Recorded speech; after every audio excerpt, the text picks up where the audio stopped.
Hello, hello, hello. How is everyone doing today? I hope you are great. I hope you are fine. I hope everyone is doing the best that they've ever done in their whole lives. You know what I mean? Welcome in to D&D, our episode 9? Episode 9. Yeah. Welcome in. I hope you guys are doing well. Welcome to Reverie. It's been a week. I totally usually have something in my head. I don't feel like I'm usually this stuck. But let's go ahead to say everyone to hi. Say hi to everyone in the chat so far. Hello, Justin VD. Hello, Alex Lamia. Hello, Blue Roses. Hello, Mookie Mook. Hello, Elsa Zelda Ice.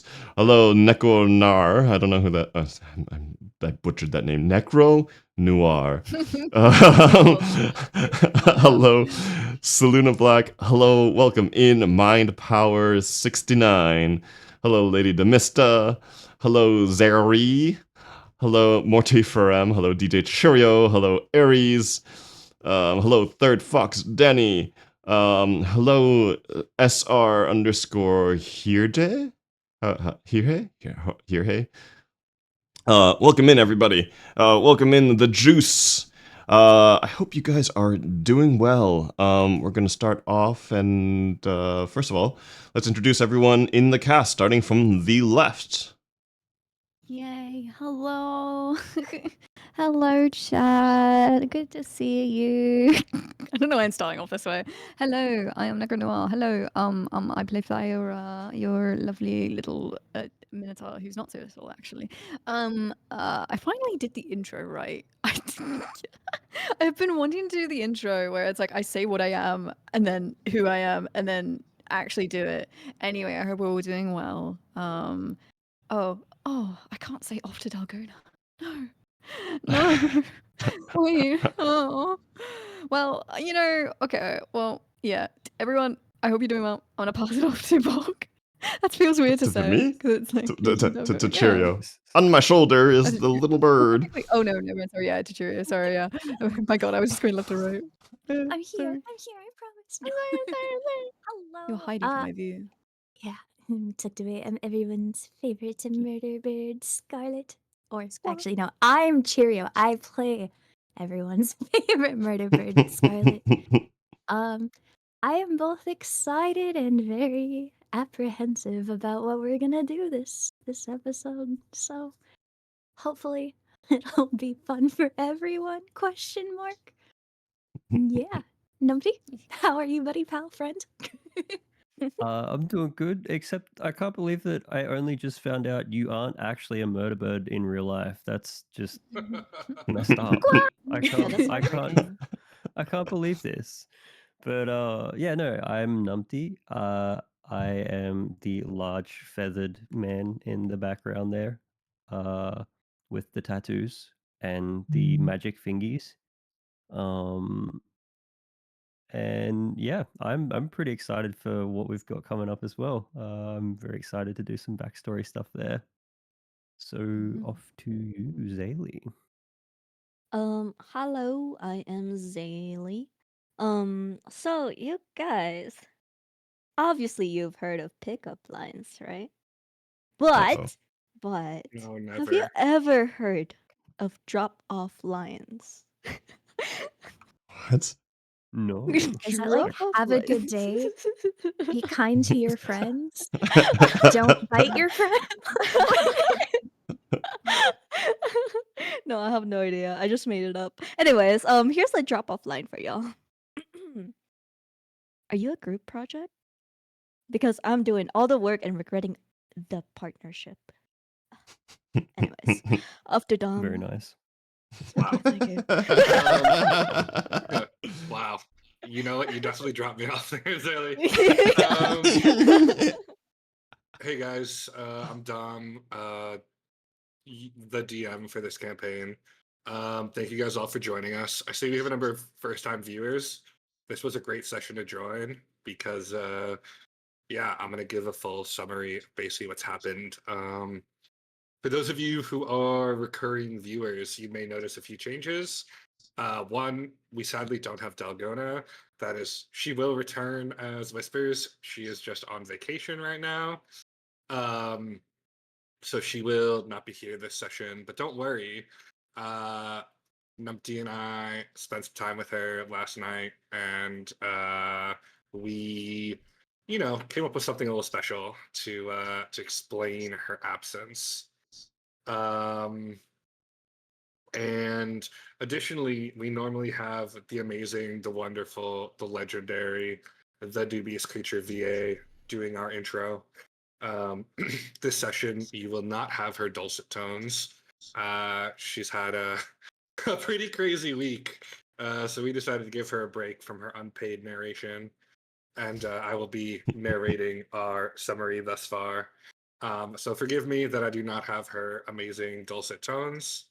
You guys just have to bear with me.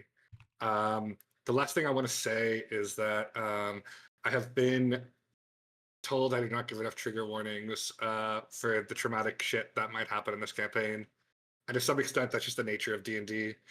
However, I will give a small trigger warning as to something that may come up this session, which is basically just trauma response. I don't think it should be anything too triggering, but obviously, we're dealing with characters in this campaign who are facing very extreme circumstances, and some of them may have unhealthy responses to it.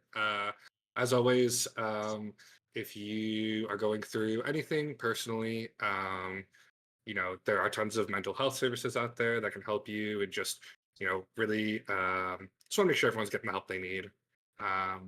But small trigger warning on this episode that I know is coming, so wanted to give that to chat. I'll pass it over to Vog. I think he has a couple things to say before we get into it. Okay. Speaking of things that are sensitive and things that we are going to be sensitive towards, I'm not going to go into it too much, but if you have been following current events in the world, you'll know that today is a monumental day in many senses of the word. And that specifically for Dom and myself, you may hear a number of disturbances in the form of sirens, etc. And I think I don't want to get into anything politically. This is not the platform for it. And even if you feel like you would like to speak on it, I would like to ask that you keep that out of chat. But the one thing that I would want to place some importance on is that everyone stay safe. Should the situation escalate to a state that is unsafe for Dom or I, we may have to end stream early and pick up when we can. But I just want to forewarn that specifically precedented to be the second half of stream, which is when it is predicted to be most volatile. With that said, we hope we have a great session, and we look forward to playing with you guys. And we will, head right into it. Okay. All right. So we part into the mists of our story and go back to where our tale really began, with chains and salt.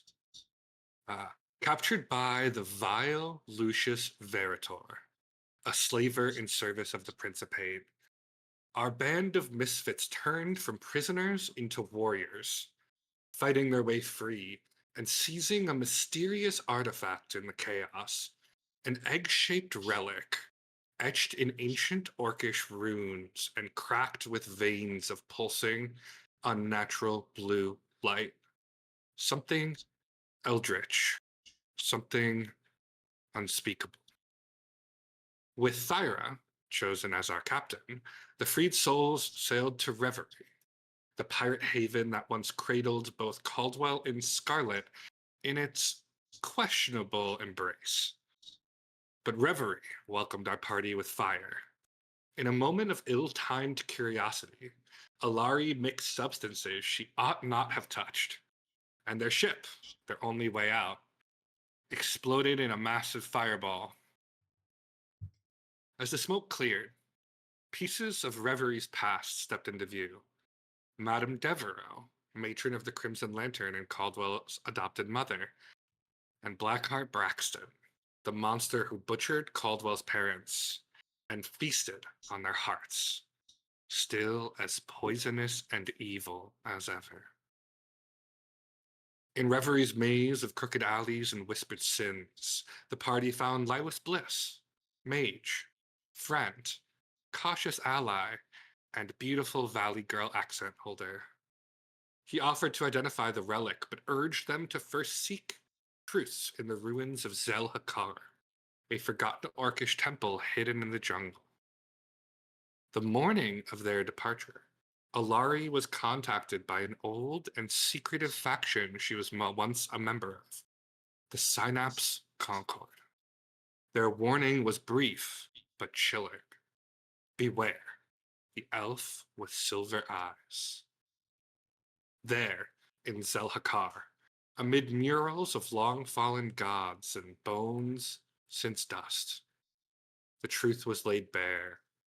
The artifact they had found on the ship was a seal, one of several, holding at bay Thalassix, the fractured terror, a five-headed hydra of unimaginable power, one servant of the orc god Grumpsh during the Avatar Wars, millennia past. If freed, it could drown the Rao Ocean in fire and shadow. And Mortarian touched something deeper. In a vision wrought by his patron, he stood before a masked figure and glimpsed the Night Singer, the fallen goddess Shar, and something ancient by her side. Racing back to Reverie, they found only death. Lilas Bliss was gone, torn apart, and the seal stolen. In his place stood a silver-eyed elf cloaked in arrogance. He offered no name, but Alarie knew his kind. One of the 7 archmages of the Novum Principate. A powerful mage, playing God with them like pieces on a board. He mocked them, warning them that this was but the prelude. The Lasix was coming. As they lit the pyre for Lilas, the alarm bells of Reverie rang. Braxton had betrayed them all. Overnight he vanished, his ships, his men, all turned to ally with the Principate, a large empire to the west. In the cold light of morning, war descended. Magical fire fell from the skies, screams tore through the alleyways, loved ones perished in ash. The party, summoned by the Captain's Council of Reverie, were charged with a single sacred duty: bring Braxton to justice. He had helped the Principate clear a path through the Gallowspine Reef, and the Principate was coming. Now. They moved fast. Whispers bound herself in ritual to the casters of Reverie, and Captain Solara, the Siren, forming a coven to amplify their might. Scarlet and Thyra dove deep beneath the waves, delaying the reef bombers. Alarie, answering a second call from the Concord, received a Cyanatrix of Clairsentience, attuned to Braxton, a rare psionic crystal designed to hunt. The intentions of the Concord were unclear, but one thing was made certain. They did not want Braxton to succeed. And on the cliffs, Caldwell manned a cannon. With fury, he sank the Amaranth, crippled the Varela, and hurled thousands of Principate soldiers to the deep. But then, from the decks of the Fulman Rex, the Principate flagship, rose Archmage Kyra Varela, Evoker, and Archmage of Conquest. Her voice thundered over Reverie, proclaiming its fate: colonization, reconstruction, and rule under Blackheart Braxton. In reply, Caldwell answered with a cannonball, shooting Braxton, who fell wounded. In response, Varela called down the meteor swarm, annihilation from the skies. The Crimson Lantern, gone. Madame Devereaux, his adopted mother, gone. Tracking Braxton through the fiery streets of Reverie, they found him, amid lava and ruin, somehow still alive, somehow stronger. He offered a duel. Caldwell responded with a bullet. The battle was savage. Spells, bullets, blood. The tide nearly turned against our party until Caldwell landed a mortal shot. Braxton crumpled. The moment of justice had come, but what followed was not justice. Fueled by decades of loss and hate, Caldwell gave in. Torture, cruelty. And when Braxton at last lay dying, Caldwell reached for his heart to do the very same thing to Braxton he had done to his parents all those years ago. But Whispers and Mortarian intervened. The blade slipped. The heart was pierced. Braxton dead. Caldwell's final revenge denied. The days after were ash and mourning. Captain Solara slain during the defense. Half of Reverie's pirates gone. Scarlet buried Braxton's blackened heart in the jungle, lest Caldwell return for it. But had she saved Caldwell from his dark fate? At the Captain's Council, Caldwell claimed Braxton's legacy, his men, his ships, his name. The traitorous crew of the Fervor were staked in the square, left to die. He claimed everything once again. But there was to be no rest for our heroes. The Cannon King sent them to Tel'Viera, a merchant city in the south. The war was over, but the seal was still taken. The Lasix was coming. Reverie could not stand alone against the fractured terror. They needed allies. At sea, the party found a rare moment of stillness. Whispers and Mortarian spoke on deck. Whispers spoke of her mother, Thea, and of her stepfather, who saw her not as a daughter, but as a pawn to carry the lauded Stromhouse name. Mortarian, clouded by fog and forgetfulness, struggled to recall names, and so whispers delved into his mind, gently peeling back the layers of smoke. What she found within shook her to her core. She saw people disappearing, memories severed, names swallowed in gray, and deep within, one name repeated over and over. Leonardo Santoro. Her fiancé, Lucio Benedetti's business partner, Mortarian's betrayer. As the name slipped from her lips, Whisper's composure began to crack. Her voice trembled, her breath hot. Emotion welled in her eyes. Grief, betrayal, fury. The gentle confidence she wore like a mask was replaced by something raw. Mortarian turned on her, demanding answers she couldn't give. The ship sails on, towards Tel'Viera. Vengeance may be done, but retribution still waits. And so, we return now to our heroes.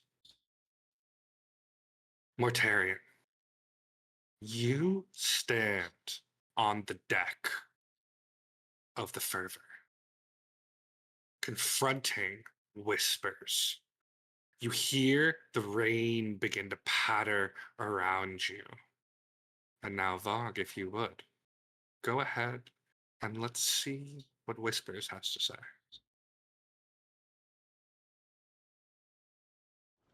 So you don't know this Leonardo, but you do know Lucio. The man that Leonardo said he was going to get to help. No, Leonardo, I met him once. Once. At dinner, somewhere. I don't even remember where. It was just... Yeah, no, Lucio... Lucio's my fiancé. Yes, go on. He's my fiancé? What was? I don't know. What do you mean was?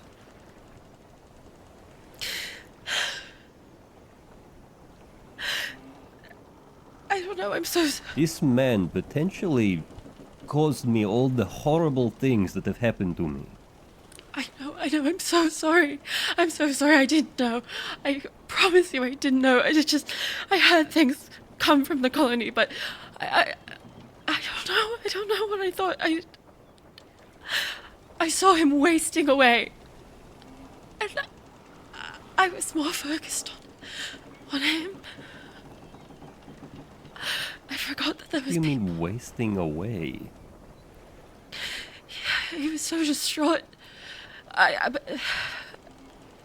heard news that the colony had turned south. He was distraught. Yes. He was sorry for the people that vanished. Yes. After his friend Leonardo left all of them to rot. I don't know. I don't know if that they were friends or... I only thought that they were business partners. Then why did Leonardo say his name? I don't know. Hmm? I don't know.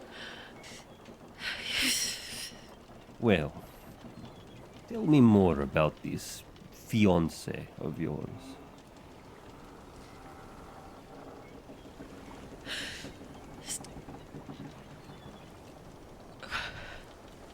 We were arranged. My father set up the match when I was 10. A bit young to be getting married?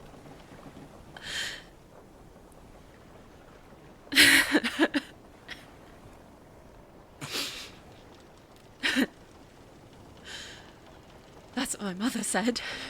And then she vanished. Oh.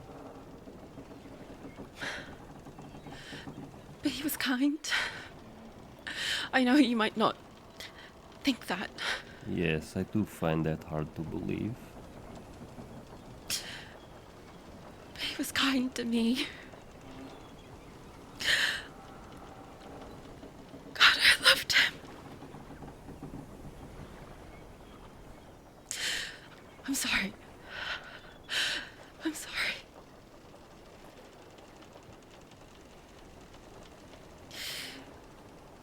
But I promise you, that's all. What happened? You said you loved him, that he was your husband. We didn't even get to that part. Something happened.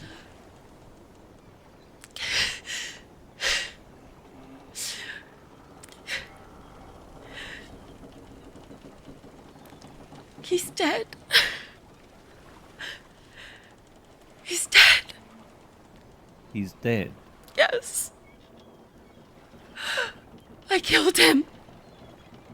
It is one less person on my mind to worry about, I guess. What?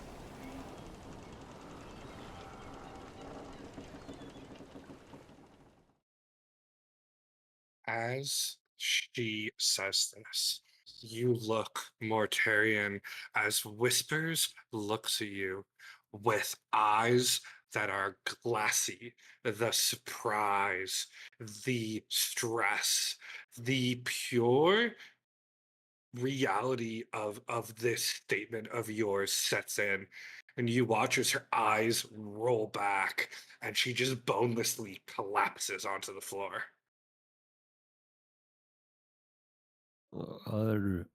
Are you all right?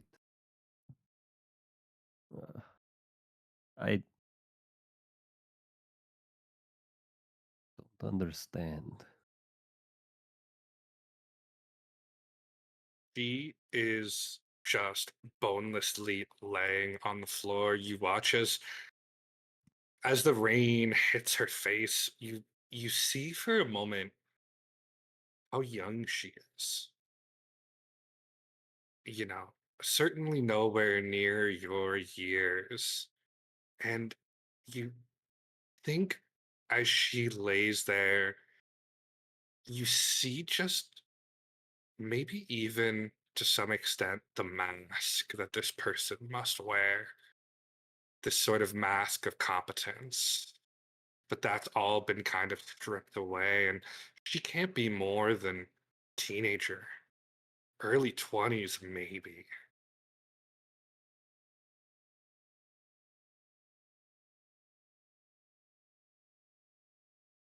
This, what you have told me, it is a lot. I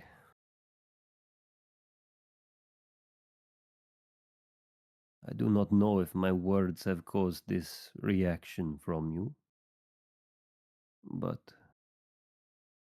if they have, I am sorry. Yeah, there's no response from her. Um, she's just kind of bonelessly laying on the deck.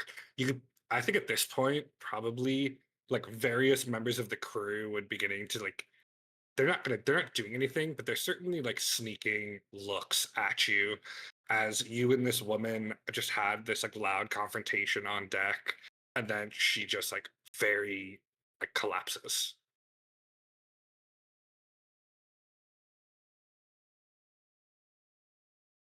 I will leave you. It seems I am not going to be any help here. Okay. What what are the rest of you doing? Would anyone have been like on deck while this was going on? It's you guys are about 3 days into your journey. It's evening. You know, where would you all have been during this confrontation? Thyra probably would have been on deck, like doing the, like making sure like all the ropes are in place and tight, tight and Okay. such. So yeah. All right. Caldwell, Alarie, Scarlet. So Alarie was in the crow's nest, just like stargazing. Hmm. Um, I'd imagine she heard Oh, for like sure. I mean, this Yeah, was like a loud confrontation on deck. yeah. So she sees Morticia like walk away. So she just like jumps off of the nest and just like picks up Whispers and puts her in her cabin and just like tuck her in. Yeah, I mean, she is soaked. Um, you can see she's basically unconscious. She's very much dead weight. Alarie, why don't you go ahead and make a strength check? Okay. As you try to basically carry um Caldwell, Scarlet, either of you would be on deck, or would you guys have been out or below? I would have been keeping an eye on Caldwell after everything. Okay. So wherever he is. Yeah, Sorry. I would be below deck in the Okay. captain's quarters. I wouldn't. Yeah, That'd be pretty recluse. yeah. Yeah, certainly though, Caldwell, I would say in the next like 10 minutes, one of the pirates on the ship who are to a T fucking terrified of you, would come and like knock on the door and be like, Captain Caldwell, there's been an altercation between your friends on deck. Friends. What are friends? Sorry. Servants traveling. You just tell me how you want me to address them, Captain, and I'll be sure to. Nuisances. That's what they are. Okay. Two of the nuisances on deck got into an argument. One of them collapsed. The blue one, sir. Truly a nuisance. Would it be too much to throw overboard? Yes. The pirate was like he was like pulling out his cutlass. I see you guys say this, and he was like, "Oh," he just sort of slides it back in. Right. Tend to her. Make sure she's in her cabin. Of course, Captain. Sort of does a smart salute and walks out. Alarie, what did you roll? I rolled a 12. Okay. She's heavy, but easy enough to sort of like sling her over her shoulder. I mean, she's less heavy than you would expect of a woman her size. You sort of take her to the cabins that Caldwell has given you guys on the ship. They're not large, little cubby holes, and you sort of tuck her in. Alarie, go ahead. Do you want to like examine her, or are you just gonna leave her here? I want to make sure she's okay. Okay, go ahead and make a medicine check for me. Okay. That is a 16. That is shockingly good. All right, Alarie, you are no medic. Ailments of the body. I mean, you can, patch up a cut wound or something like that, but you are not a doctor. Mm-hmm. What you are is a student of the mind. Your psychic connection gives you an appreciation for the complexities of the human mind. She's in shock. Bad shock. You're not sure exactly what was said between her and Mortarian, but something. This is the response of someone who has been through a very traumatic event and is being reminded of it. It's stress, it's loss, and you would know that this is not this is not an ailment of the body.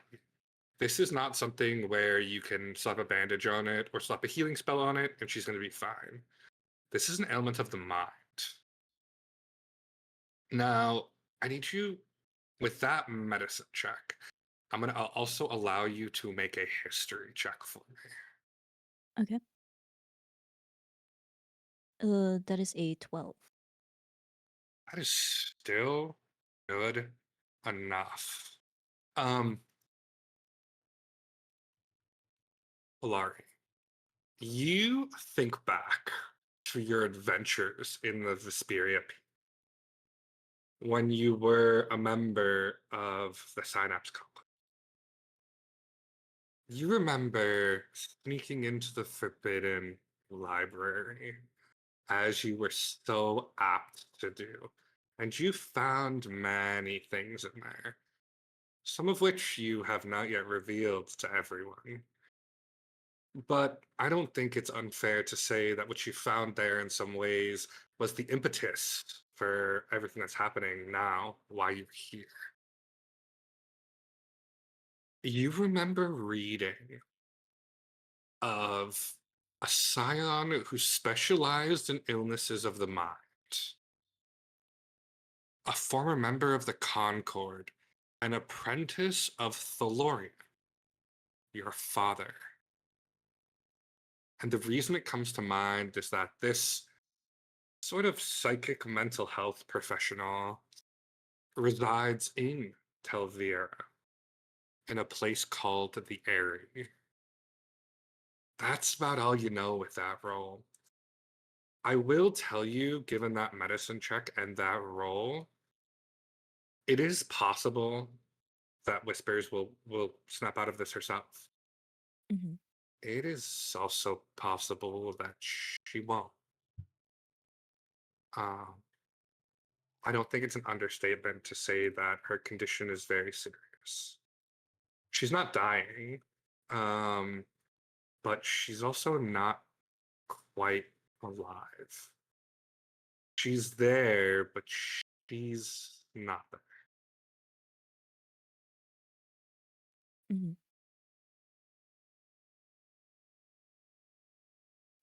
I guess with that in mind, Alarie just like leaves Whisper to her own devices, fight her own battles, and goes back to what she was doing. Okay. She like wishes her luck before leaving her cabin. Yeah, I mean, she is comatose, as in Mhm. she is in a coma. Right.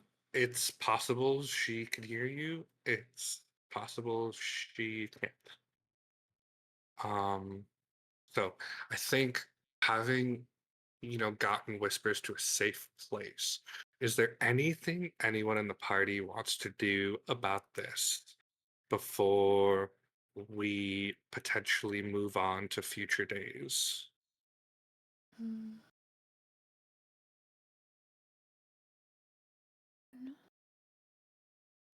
I think I could have a conversation with Scarlet, especially considering what she just witnessed me try to do. Yeah, absolutely. As this is all going on, I think we probably flash back to Caldwell and Scarlet. And Caldwell, you're in the captain's quarters of the Fervor, a place you made your own. Some small things have changed as it was under a new captain who is currently being probably picked apart by crows in Reverie. But it's still a familiar place, although one that perhaps does not hold good memories to you. Scarlet, you have your own whole setup here with your own little bed, your own little cage. Um, and that is where we meet the two of you again. Why do I always come back to a place with cages? I look over So to the cage that's just sitting in the corner, and I look back at Caldwell. I hope you don't expect me to go back into that thing. of course I don't. Do you think I'm a monster? Well, throw it out.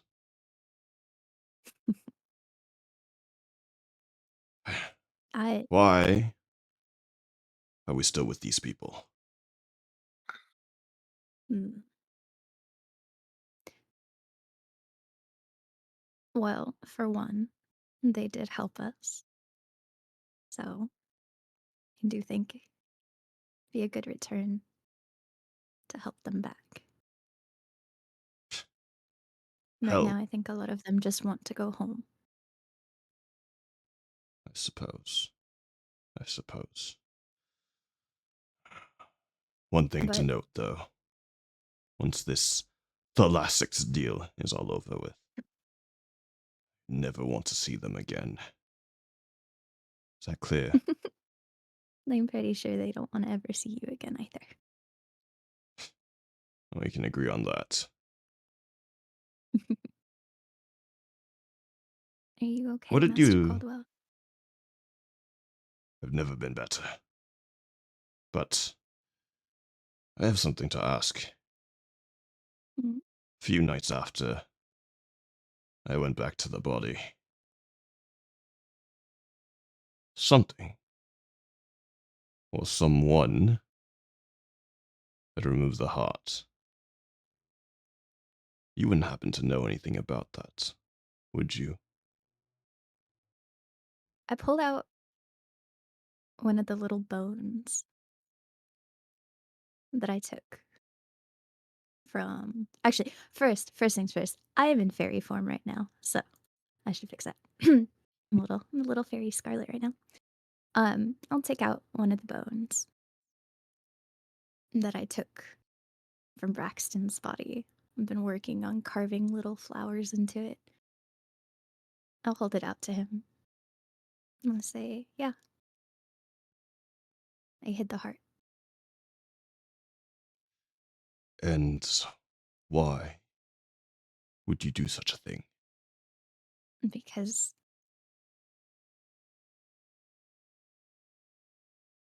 Because I care. And because Madame Devereaux asked me to protect you. Because the Wild Mother wants me to protect you. And because I want to protect you. And I am concerned about what you would do if you went back to the heart, so I hid it. And I'm not sorry for it. Mother is dead. She is dead. What she wanted doesn't matter. What happens to It me matters.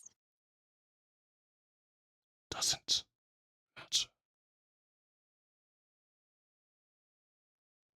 I fly over to him and sit on his shoulder and just kind of lean into his face. You do matter. She did matter and she still matters. And you guys matter because I say you matter. And that's what matters to me. He turns Now- away. You may And he, not want to be protected. You may not matter to yourself right now. Call it Stockholm Syndrome, but I care. I care what happens. You're more than just Master Caldwell. he doesn't And answer. I want you to have a future. Madame Devereaux wanted you to have a future after all of this. So that is my goal now.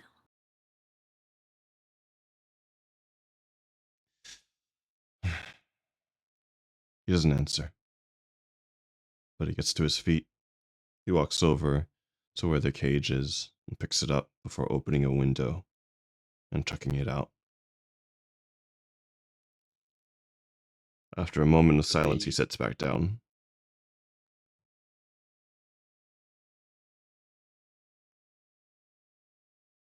And stays silent. All right. As the fervor sails on, leaving the iron cage that Scarlet was kept in for so long, days pass in relative peace. There is no random encounter rolls for this journey because you are currently joined by a crew of violent and bloodthirsty pirates.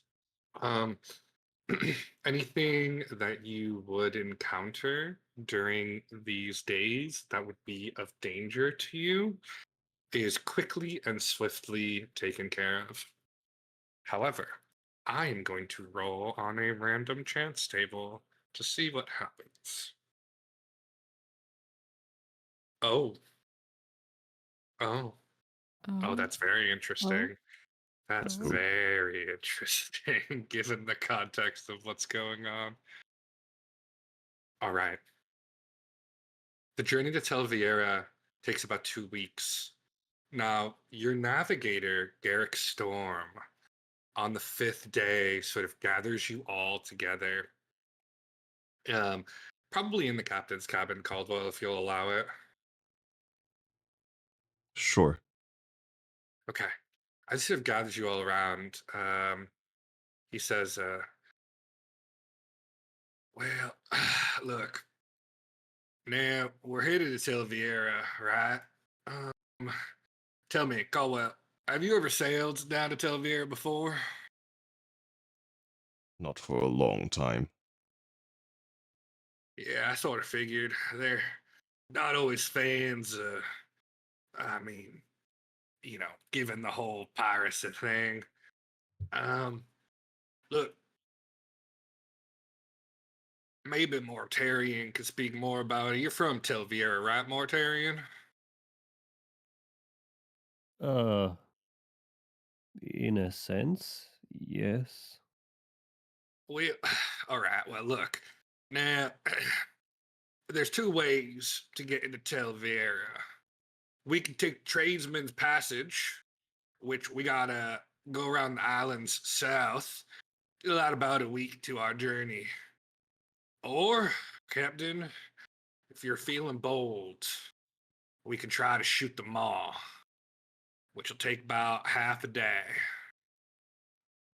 Now, this is your here vessel, Caldwell. I know I'm just a guest on here. And despite our differences, I hope to some extent you can respect my opinion on this. Uh, Shooting the maw is a fucking foolish thing to do. But given everything that's going on, we might not have any other choice. But as captain, I'm gonna leave it to you. Now, What you've heard of the we maw, expect? haven't you? Enlighten me. Fuck.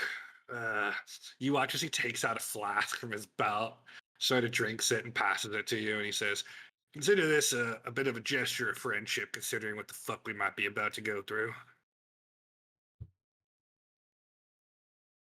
Look, I ain't one to believe in fairy tales. Caldwell, you know better than I that sailors got more fancies than a whore in Reverie, okay? But some shit in the ocean, in this world, is weird. It's old, and it's dangerous. The maw is one of those things. They don't call it shooting the maw for no reason. Stop right there. Carl will slowly pull his pepper box out, the one left to him by Madame Devereux, and he'll lazily point it at Garrick. Never insult the ladies of Reverie again. Are we clear? Make an intimidation check. I'm gonna go ahead and give you advantage on this. Okay.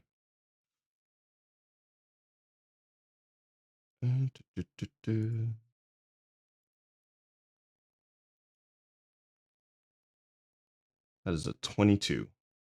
Jesus fucking Christ.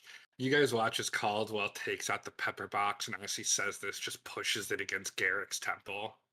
Garrick just had, whoa, okay, Caldwell. I'm sorry. I didn't mean it like that, all right?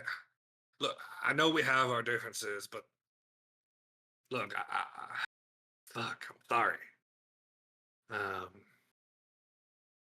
Can As we, long as you know. And he'll put his pepper box back away. all right, look, I'm sorry for the turn of phrase.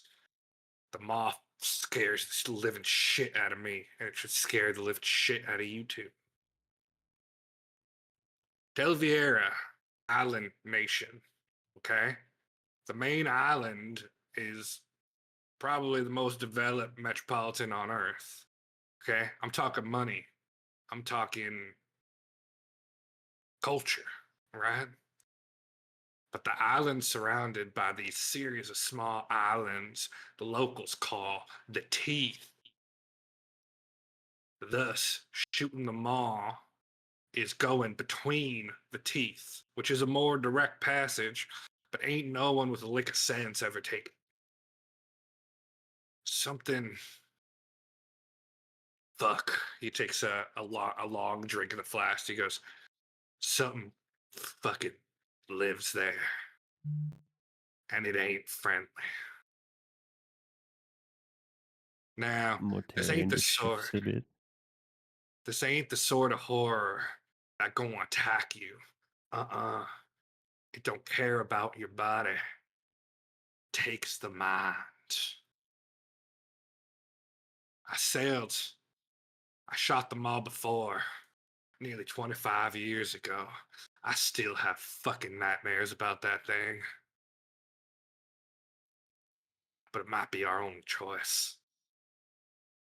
There are precautions we can take. Wise precautions we can take to make it less dangerous. But do not take this warning lightly. Shooting the maw can be fucking deadly.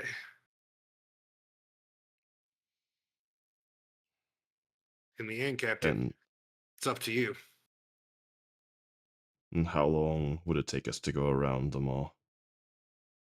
By It'll add comparison. about 7 days of the journey in, 7 days of the journey out. Yes, we Now, don't have that kind of time. the Tradesman Passage, it's safe. It's well marked, well traveled. Okay? The Maw, I mean, is dangerous. It's shallow. Drafted this boat here about 2 fathoms, which for those of y'all who don't sail, it's about 12 feet. All right? The maw is about 3 fathoms deep, about 18 feet. You can see right to the bottom. Now, I can navigate us through it, but I really don't want to understate how dangerous this is. Something lives there, and it's not friendly to us. Now, Right. Captain, I'll follow your lead whatever you want. I mean, if this Thalassix is real, yeah, it gonna be fucking dangerous too. So it's your call, Captain. We don't have time to go around. What precautions can we take? Fuck. All right. There be 2 precautions a wise sailor take when shooting the maw. Every torch, every lantern, everything flammable we got on a ship gonna be lit. I want this ship lit up like a midsummer's tree. Okay? Every lantern brought out to deck. The cabin's dark. I don't care. Every light source we have is lit on deck. Okay? Caldwell, you're at the wheel. Okay? I'll be taking measurements every minute for depth, but you're gonna have to steer us through, all right? Lastly, Understood. non-negotiable. Everybody on ship is tied down to the ship by rope. Tied? What if we need to fight? What's out there, Thyra? Blades? Guns? It don't do nothing to it. If we need to fight, we already fucked. It don't attack your body. It attack your mind. I can cast daylight wherever we decide to tie down. If that will help, Garrick. I mean, anything you can do, any prayers to the gods you have, any spells at your disposal. I mean, this is. If we weren't in the current situation, I would say it was foolhardy. In this case, might be a risk we don't have to take. But if we gonna take it, we gonna take it wisely. All right. I'll leave. I'll start doing preparations. We'll hit the mall in about 3-4 days. I'll prep the crew. I think Captain Caldwell, it will mean a lot if you make a little. I mean, the sailors know about the mall. If you can make a little speech for morale, I'm sure it would go quite some way. Perhaps. We'll see. Well, I'll leave And that up to you. Caldwell reaches for the liquor that Garrett had offered. Grabs it, Yeah, tilts up the entire flask, drinks the contents, turns it upside down before handing it back to Garrick. My thanks, dear dwarf. he sort of pastes on like a very fake smile and says, "Of course, Caldwell. My pleasure. Uh, I'll leave y'all to y'all discussions. I'll be getting the ship ready for the crossing. We got a few days, so we got some time to prepare, but." And with that, he sort of sketches like a small nod to you, Caldwell, and walks out. Okay. Any discussion the party wants to have around the mall? So we need to stay lit up and tied down. That's what I'm getting from this. And there's spooky shit out there. How do we prepare for spooky shit, you guys? There's a. Is Garrick going away? By the way? Yeah, Is he- Garrick. I mean, if you wanted to catch Garrick on his way out, you could. Otherwise, he's gonna leave. Okay, I'd love to. Okay, Thyra's gonna go Okay. over to him and like just quick tap. Just one question. Is there a fear that we might break out? Cause I'm gonna need some damn like good ropes or something to hold me down if I don't know. This is some mind breaking Yeah. shit. You're a strong one, Thyra. Ain't nobody gonna. If you can break rope, I mean, we could find some chains for you. I mean, look. In the end, like, look. He sort of leads into you. He says, "Some people, they don't have the mental fortitude to resist the call. Some people do. I don't know. I heard it in my head, Thyra. It was calling my name, Garrick. It knew things that it shouldn't. Yeah. I mean, I'm telling you, it's been almost 25 years, Thyra. I still get nightmares about the mall. Whatever precautions you're gonna take them. Okay. Understood. Thank you, Garrick. And Yep. as we're going into this, I wish you luck, okay? We'll get through. Trust. Ain't no luck needed. I faced this before. I'll face it again. That's the But, spirit. just, just make sure you're ready. He'll sort of give you a much more companionable sort of clap on the shoulder before leaving. Okay. Any discussion that needs to be had about shooting the maw, or can we move forward in days? DM, I have a question. Go ahead. With a passive perception of 16, did I notice Mortarian shift uncomfortably? Go ahead and make an insight check. Okay.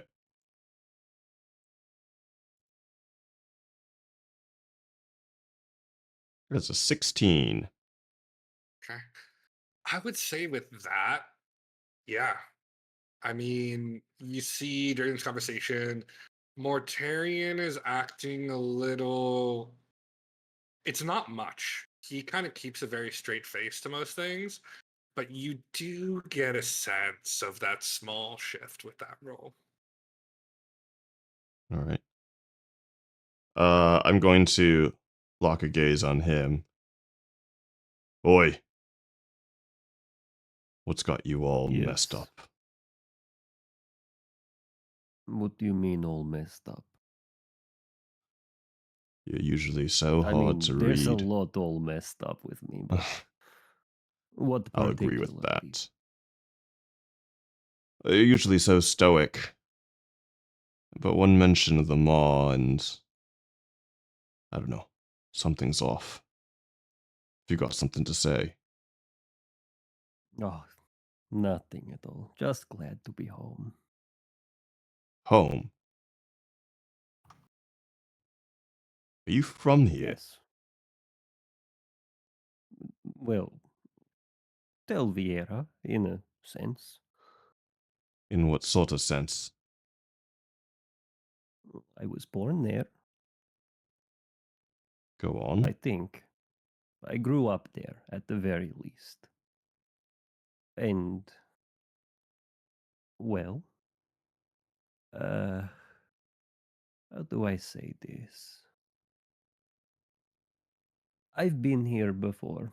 I'm not too scared of this place. The maw. Not as scared as your dwarf friend. I think he's more your friend than mine.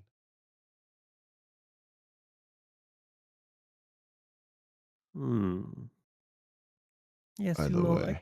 I could agree with that. Either way. Is there something you know about this place that we don't? Nothing that Garrick hasn't already said. There Yet you are don't fear it. things that lurk in the dark. What sort of things? I couldn't tell you. Not because I don't want to. Right. DM, do I think he's lying at all? I don't know. Go ahead and make an insight check. Mortarian, go ahead and make a persuasion or deception check. You don't need to tell me until after the roll is after we see whether he can insight you or not. Mm-hmm. 13. Okay. 13 insight versus I Mortarian. think that's a 20, I think, if that's Ooh. what came up on my screen. There we go, 23, let's see, yeah. not 20. Oh yeah. Ooh. Man, Mortarian's hard to read. I'm gonna say with considering these roles, you're inclined to believe him. It's not that he doesn't want to tell you; it's that he can't slash doesn't know slash. Yeah, he. You get the sense he's being honest with you. Right. Well, as always, a waste of time. And he goes back to looking at the charts on the table. Okay. Anybody else feel the need? Any side conversations you guys want to have? I would say, um, who is going to be taking care of whispers during this time? Or are you guys gonna leave that to the crew? So I'll take care like, of it. yeah. Yeah, What was that? Scarlet will check in periodically. Okay. So Scarlett's checking in. Alarie, are you checking in as well? Yeah. Okay. Scarlet and Laurie would be taking turns. Okay. Scarlett, why don't you go ahead and make me a medicine check? I would say, given your nature as a cleric, um, you would probably at least examine her physically to check after her physical health. Mhm. Okay. That is a 19. Okay. Humans are weird. Or not humans, because obviously she's not human, but people from the time prime material plane are weird. Um, but you have in your time, especially in Reverie, observing people, you've seen when they've just seen too much, or when sudden traumatic events happen, it can sometimes be months, years later, they just sort of crack in a way that your Fey mind doesn't really understand. Physically, she's fine. Um, Obviously, the longer she stays in this state, the more difficult it will be to maintain her physical health. But physically, she's fine. You check, I mean, responds to prodding in like a very sluggish way. Like you smack the leg, you see a movement. You pull the eyes up. She's breathing, good heavy breathing, but there's just nothing behind those eyes right now. They're just I'm sort of gonna half open, just staring. I'm gonna turn into the cat that everybody, or that I've been turning into for most of this campaign, especially during the times that I spent with Whispers when we had our emotional Yeah. chat. And then I'm gonna crawl up on to the bed with her and lay down next to her, start purring a little bit, like Yeah. I think it's you. hard. Go ahead. I'm just gonna talk to her unresponsive body, which sounds weird saying out loud. I'm gonna be like, you said you needed to rescue your mom. Keep in mind, no matter how hard this is, you have a goal. And you need to be awake to reach that goal. And like dig into her side and just continue purring for a little bit until you head back to Caldwell. Yeah, I mean, sluggish responses.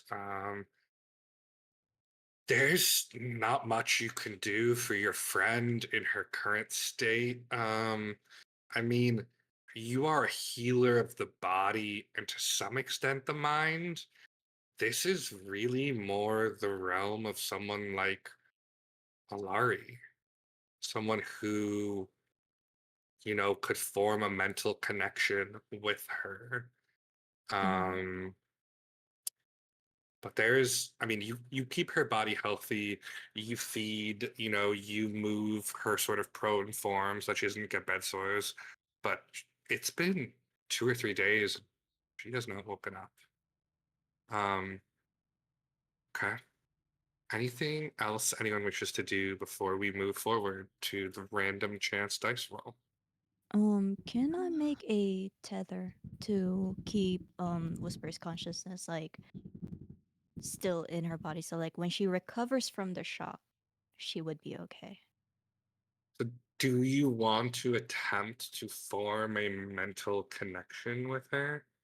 Yes. Okay. I need you to go ahead. Roll me a D20 plus your highest mental stat modifier, which would be either intelligence, charisma, or wisdom. So make me whichever one of those checks you have the highest bonus to. Okay. Roll the D20. That is a 10. And then said intelligence. I mean, whichever mental stat, so one of the That is three right a stats is 21. highest. Okay. You establish a mental connection with Whispers. You've been in many minds, Alarie. Mostly trained minds. Minds like, the other folks at the Concord. Some minds are like libraries. Some minds are like markets. Some minds are chaotic. Whisper's mind is something else. It's fragmented. It's filled with this red mist.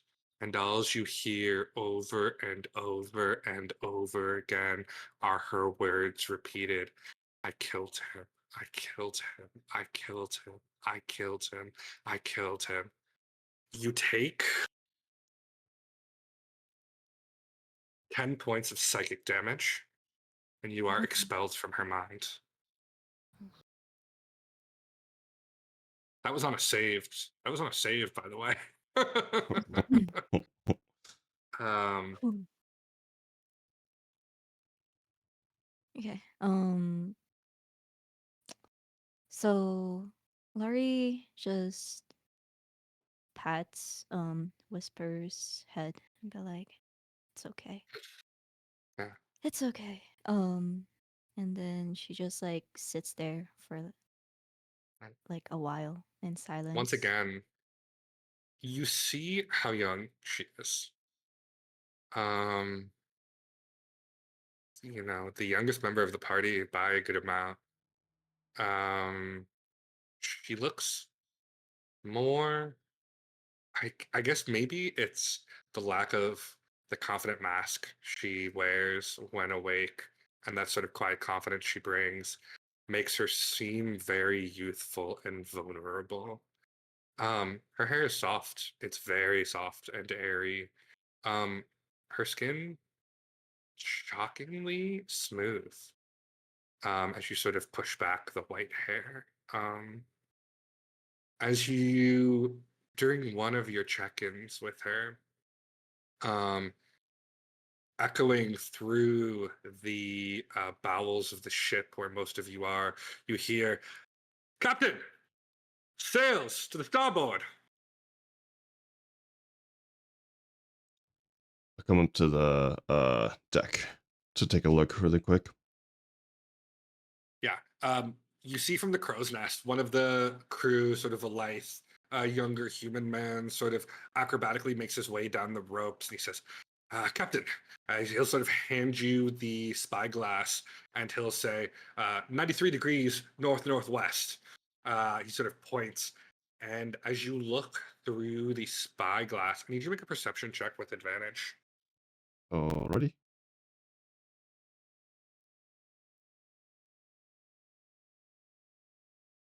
$25. Oof, very nice. Okay, that's a very high roll. You see on the horizon a single sailed vessel. It's far away, and it's going the same way you are, but you can just tell from watching it for like 4 or 5 minutes that you are moving far faster than it is. This ship is huge. One single broad sail. This is not a pirate ship that you see on the horizon. Could be a large merchant vessel, but it's big. It's like very big. Probably about, I want to say 7 or 8 times the width of the fervor. Hmm. It's a big ship. Do you, But go ahead. do I recognize anything about it? I guess I will. I guess to know if you can make a check for that, Scarlet. How much of your past would you have revealed to Caldwell? How much does he know? He knows everything about what happened on the Prime Plane. So he knows Okay, about Malachi and okay, the Ark and such. that's what I needed to know.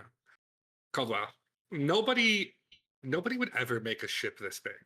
It's illogical. It's too slow. It's too big and slow to be a merchant. Um, like putting enough men in it, at some point doesn't make any difference. This is not a ship. This is an arc, and it does spark a memory in the back of your head. Something that Scarlet told you. I'm going to put away the spyglass. All hands to stations. We're boarding that thing. Okay, yeah. The pirates sort of look around for a moment and then scramble. Rigging is pulled.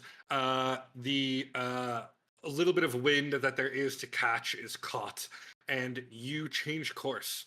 to begin an intercept course to this vessel. You all come to deck as this happens. I mean, there's a clear amount of motion on the ship, sort of coming to bear all at once. You can feel the shift as ropes are tightened, sails creak, and masts are aligned. It begins to come into normal sight slowly. You see a towering sail crest the horizon, leading to a leviathan of a ship silhouetted against the sky, its hull immense and deep-bellied, a black-stained construction of dark wood and dull brass fittings, riding low in the water under its own mass. So, Caldwell, as captain, you know that changing a course to intercept at sea is a clear sign that you are trying to sort of make contact. Are you, are you, how sneaky do you want to be about your intent to board this ship?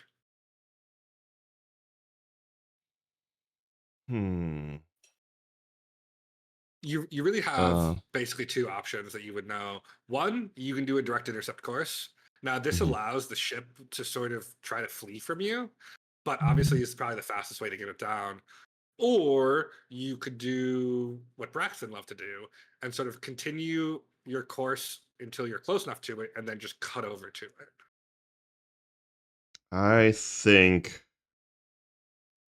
the apple doesn't fall too far from the tree, so Okay. he would do what Braxton would do.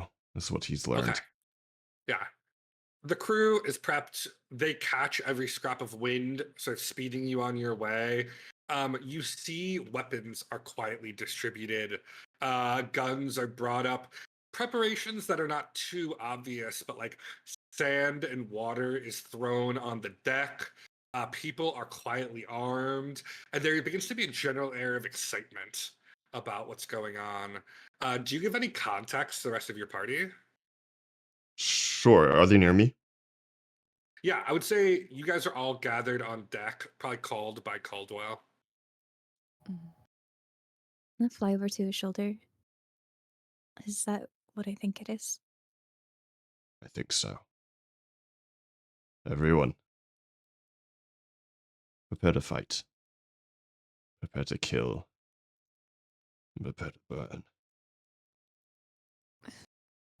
Why? The man on that ship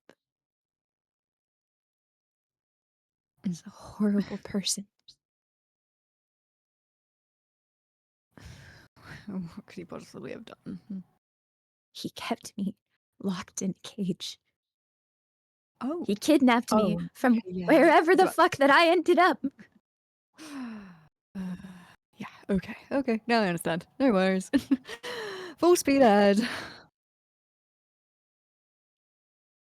I And we'll won't see. ask you to do something that is against your belief, but that man will die. And those animals will be free. Let it be done. I believe this is within my beliefs. Mm. Lottie manifests a dagger and just throws it around and be like, "We're about to kill a bitch." It's okay. Murder comes easy to this party at this point. Okay. Yes. With no compunctions, apparently. You guys approach this vessel. As you get closer, you see barnacles and iron plates line the hull in mismatched patches, giving the vessel a weathered appearance. It's not a graceful vessel or swift vessel. It's just fucking huge. It's an ark. You see A single towering sail rises from its center mast, wide and blood red, stitched with gold thread sigils of stylized sea monsters, chimera heads, and carnival masks. The fabric catches the light in a silken sheen as you guys approach. As you guys approach, the vessel makes no move to get away from you. And in fact, as you sort of pull up beside it, you see a rope ladder is thrown down from the deck.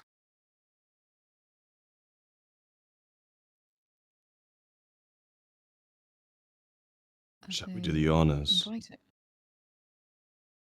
It seems they are. I look over to Scarlet. Are you ready? Yes, I have been ready for years. All right. Caldwell will go first. I'm assuming that Scarlet is on his shoulder. Okay. Mhm, mhm. Are you guys like weapons out? I'll keep my weapon in my holster. Okay. I'm Um, gonna be, I'm gonna be going like close with them. I'll like let them lead, but I'm gonna be holding my axe in hand. okay. Okay. Um, one by one, you guys make your way up the rope ladder, and it's a high climb. This deck is quite high up, almost 50 feet. Um, the deck is broad, built from heavy, dark stained timber, worn smooth by years of salt and wind. We need a music change for this, I think. Iron fixtures bolt the planks together in long rows. At the aft of the deck, dominating the rear wall of this cabin structure, is a set of towering double doors. They're carved from the same dark wood as the rest of the ship, but inlaid with swirling bands of lighter driftwood and very tarnished silver. Thick iron handles rest in the center. A series of riveted plates and reinforced seams give the doors an imposing appearance. Set slightly forward of these massive double doors on deck, a raised stage spans nearly half the width of the deck.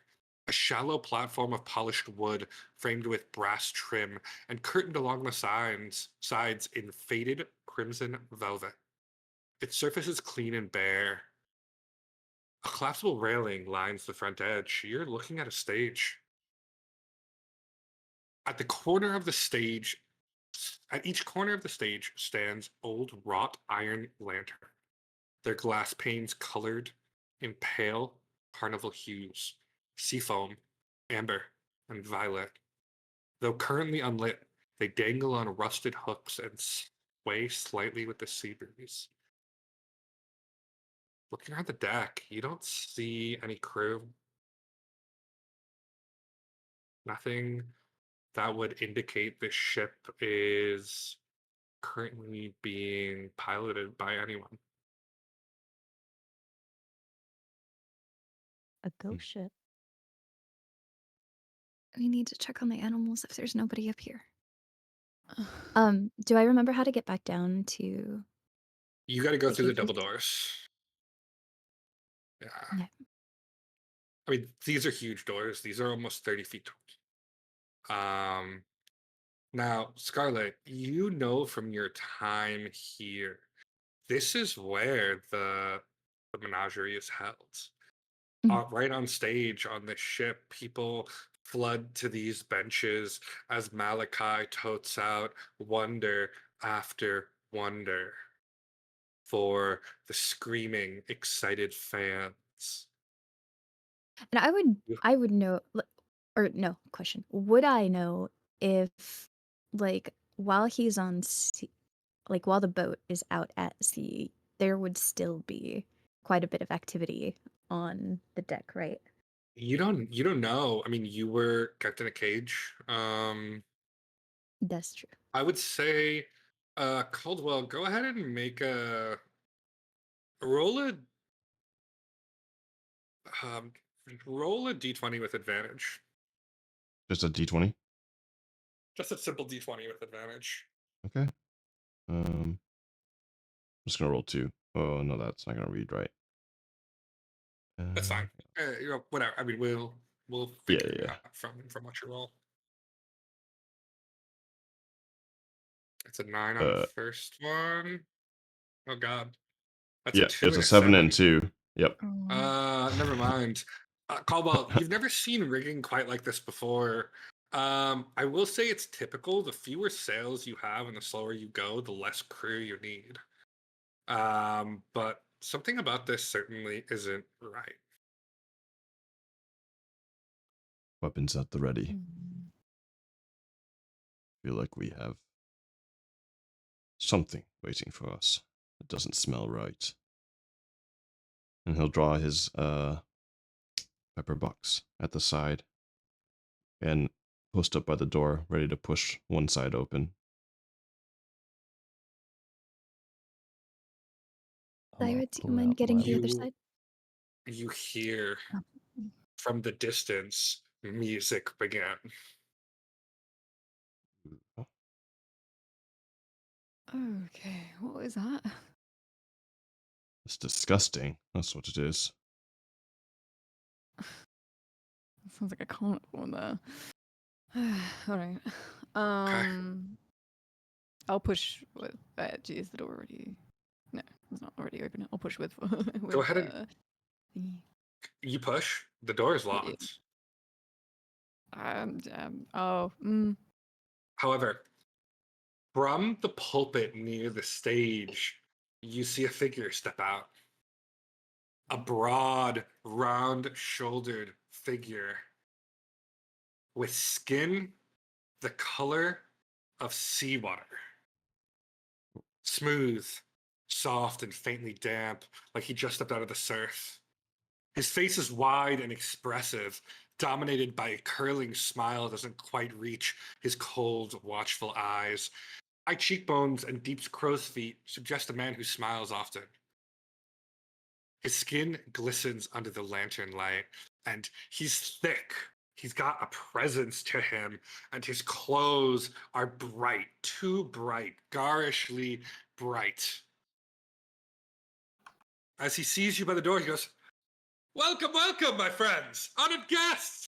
Step aboard the Ark and prepare yourselves for an evening unlike any other.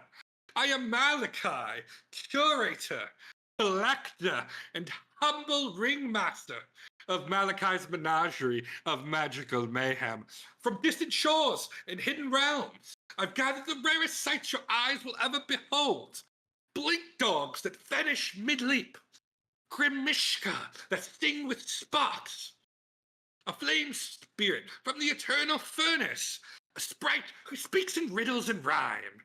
Each a gem, strange, wondrous, and absolutely one of a kind. Every creature has a story, some tragic, some thrilling, all unforgettable. Some say I spin the truth, that I embellish, perhaps. But is that not what makes a good show great? Every corner of the Ark holds wonders waiting to dazzle you. Our deck will become a carnival of curiosity, with laughter in the air and spectacle at every turn. We've got juggling methods, dancing homunculi, and a mimic. Don't worry, he's quite friendly, trained to take tips. Down below, oh, well, that's where the real magic lives. Not open to the public, of course. Safety regulations, you understand. Some sites are simply too precious or too spirited for casual viewing. But for special VIP customers, well, we are in international waters, aren't we? But don't fret. Everything is secure, everything contained, every creature a grand tale. They're the stars of the show. So take a seat, take a chance, a moment to let the mayhem in. Because here, my friends, wonder never rests. Welcome to the menagerie. This is the guy. Yes. Can I cast Guiding Bolt? Oh, Jesus. One moment. Scarlet, I don't know. we'll have a moment. Scarlet, do you still want a guiding bolt?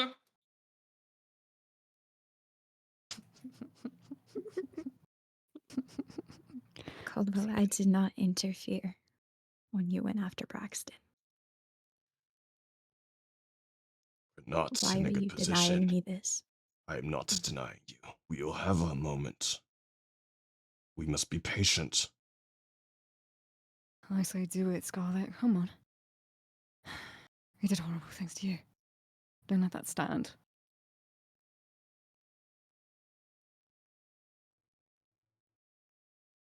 I look at Caldwell and I close my beak and just sit quietly. But I have guiding bolt prepared for the moment that I can guiding bolt. Okay.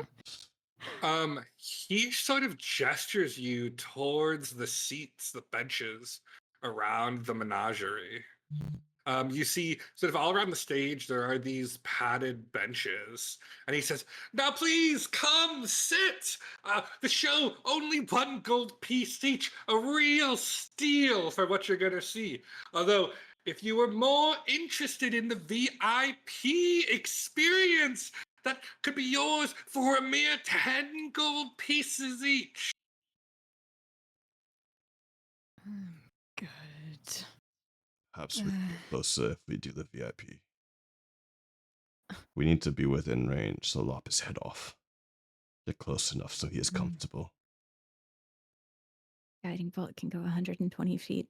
I think we're within range. Yeah, and I I can think throw you my and I javelins are far within enough. range. Not the rest of them.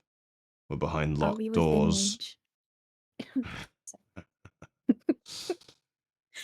You and I are within range. However, we need the full fight. With Whispers out of commission, we do need our full force.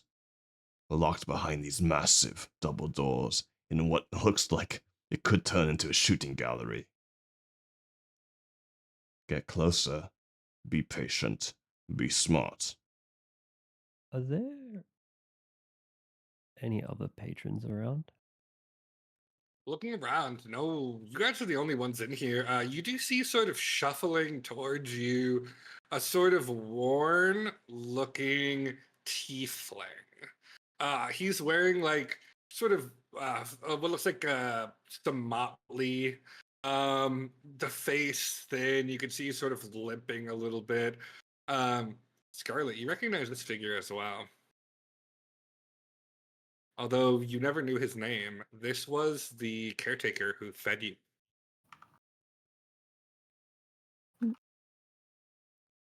Let's try not to kill him. I'm only after Malachi. Alright. Okay, how about we sit in VIP as long as we get back the money after, huh? I know a thing Watch- or two about pickpocketing. Yeah, I don't You think don't we'll need to pickpocket when pickpocket it's the down, so, corpse. yeah.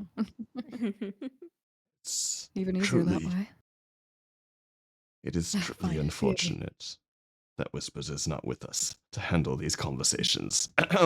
My dear sir, thank you for your dear welcome to your grandiose establishment. Of course, May I of ask? course, my friends. May I ask how what we would achieve by maintaining VIP statuses? Well, I did not know you were a man of taste, my lord.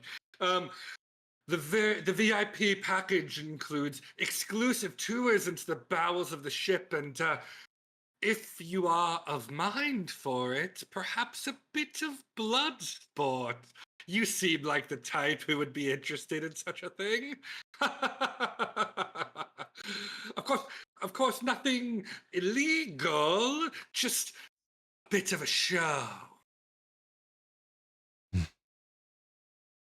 Blood sports, you say?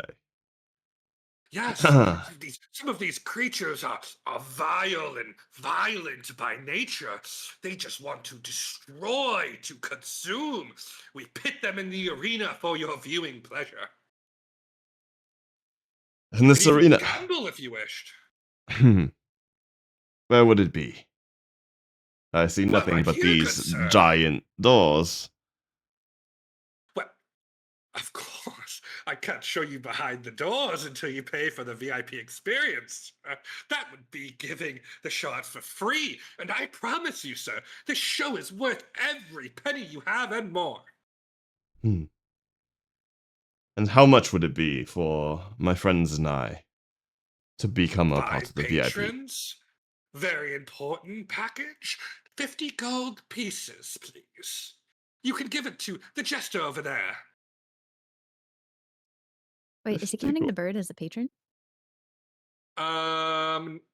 Yeah, I guess so. Yeah, why not? Yeah. You think not because he sees through your disguise, but because it just gives him an excuse to charge more. Hmm. That's funny. Right. I'm at a loss for words. Of course. Of course, your show would be worth such gold. And Caldwell will reach into his pocket and fish out the money Okay. surprisingly, without asking the rest for their money.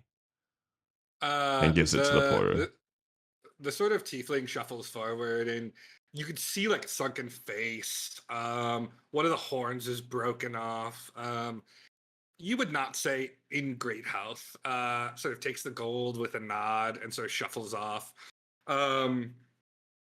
As he does, the ringmaster says, "Well, take a seat, my friends. Let the show begin, my patrons."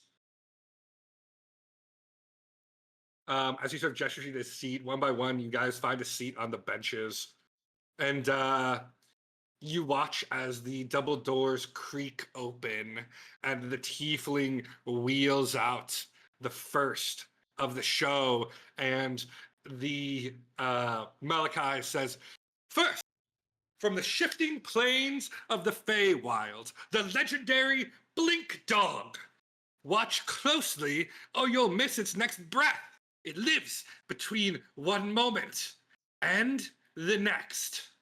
And this is what you see wheeled out. You see a creature that looks vaguely like a dog, emaciated and trembling.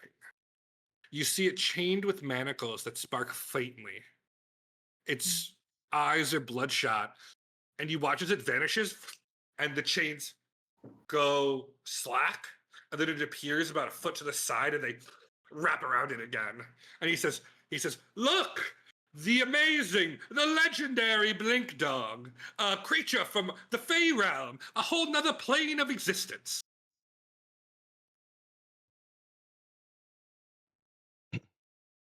I'm not clapping to that. Scarlet's Yeah, just that we getting angrier should be. and angrier. And Caldwell Are will you start ready, my clapping. friends? Or Are you ready, darkening. my friends, for our next wonder? Absolutely. Of course, of course, of course. Next, I have a rare delight found gnawing on the spellbooks in a ruined tower. A Grimishka, chaos in a fur coat. Sparks fly when it's annoyed, which it always is. You see in a cage with just the head exposed, he wheels out a mangy, malformed feline creature, its fur matted and patchy. It's confined to a small iron cage lined with copper wire, and it shivers constantly with sparks out of it. And he says, "This is not something you could see every day, my friends. The wizard familiar, brought to you with no wizard in sight." I just like lean over and whisper to whoever is sitting next to me, "When are we killing him?"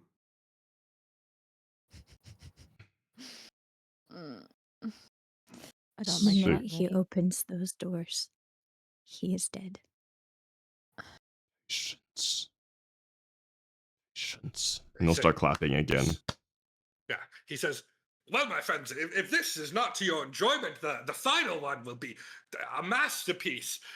We have a jewel of the air, a true sprite from the canopy core. See how she flits. See how she glows. She says if she speaks your name, your fate is forever changed. You see as the final wonder is wheeled out, tiny, stick thin, her wings fluttering weakly. Pixie. Her cage hung from tall brass stands like a bauble. Her glow has dulled to a faint shimmer. She grips the bars tightly. She is saying something in a language that almost none of you know, except for you, Scarlet. You speak Sylvan, correct? Yes. She is saying, I'm going to kill him. I will kill him. I will kill him if it's the last thing I do. I will take his tongue and I will rip it out. I will cut his heart open and eat it. I will eat their teeth. I will wear them like a, just muttering under her breath at him as she glares at him. And he just smashes the cage to the side. Smack, he goes, glow, glow for our friends. And the pixie is like rocketed around in the cage and just begins to faintly pulse with glows as she is just like muttering in Sylvan about how she's going to kill him. Can I duck behind Caldwell and cast sending towards her? Sure. Or like Um, sending to her? Yeah, go ahead. Let me pull up the sending spell real quick. Okay. You can send a message. So you send a short message of 25 words or less to a creature to which you are familiar. The creature hears the message in its mind, recognizes you as the sender, and can answer in a like manner immediately. So yeah, 25 words. What do you want to say? In Sylvan, Okay. I'm going to say, you will get your revenge. And so will I. Just be a little bit patient. And that's it. Okay, 15 words.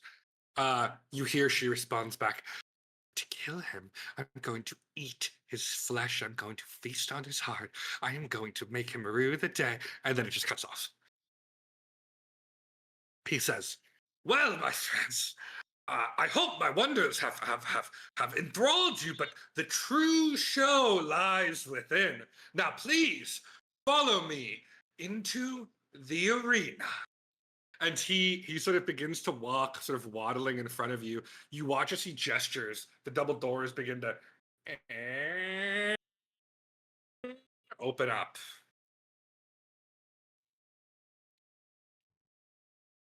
It's about that I time. was then. wondering why you had such big doors for such little creatures. Well, my friend, my customer, not all creatures in the menagerie are so friendly as these. I fear for your protection, we must keep them locked in these behind in cages until we're able to release them, of course. You would not like a lion prowling on deck, would you? Why would you want perhaps to displace a beast? Too dangerous, too dangerous. But have no fear, my friends. I have taken every precaution for your safety. You are VIP customers, after all. You watch as the doors open, and you begin to move towards them. There's a smell of copper, blood. You see behind these double doors, down about 3 tiers of seating, what looks like a large caged-in arena. And you see the sand coated with red blood.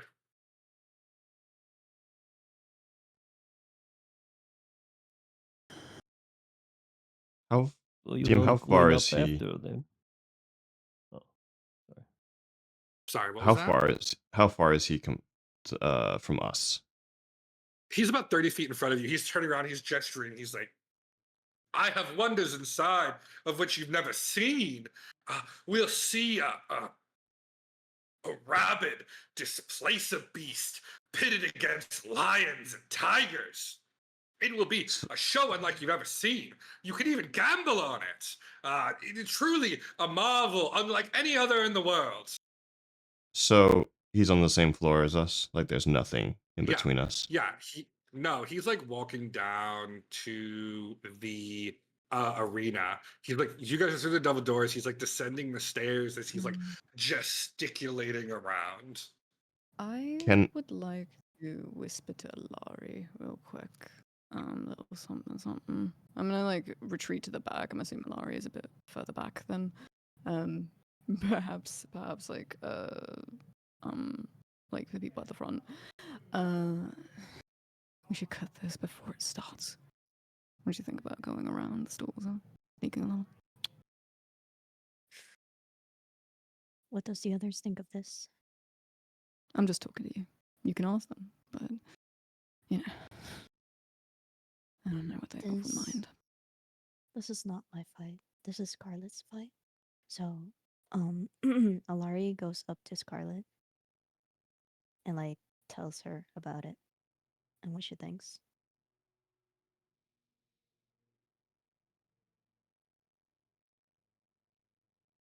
How tall are the stalls, by the way? You don't see any stalls. Basically, it's like you see this. This arena is about 30 feet by 30 feet, and it's like an iron cage. Can you see I- there are a number of openings. Okay. Yeah. Can I investigate to see if there's like anyone like staff around, anyone that might be armed? Sure. Go ahead and make a perception check. All right.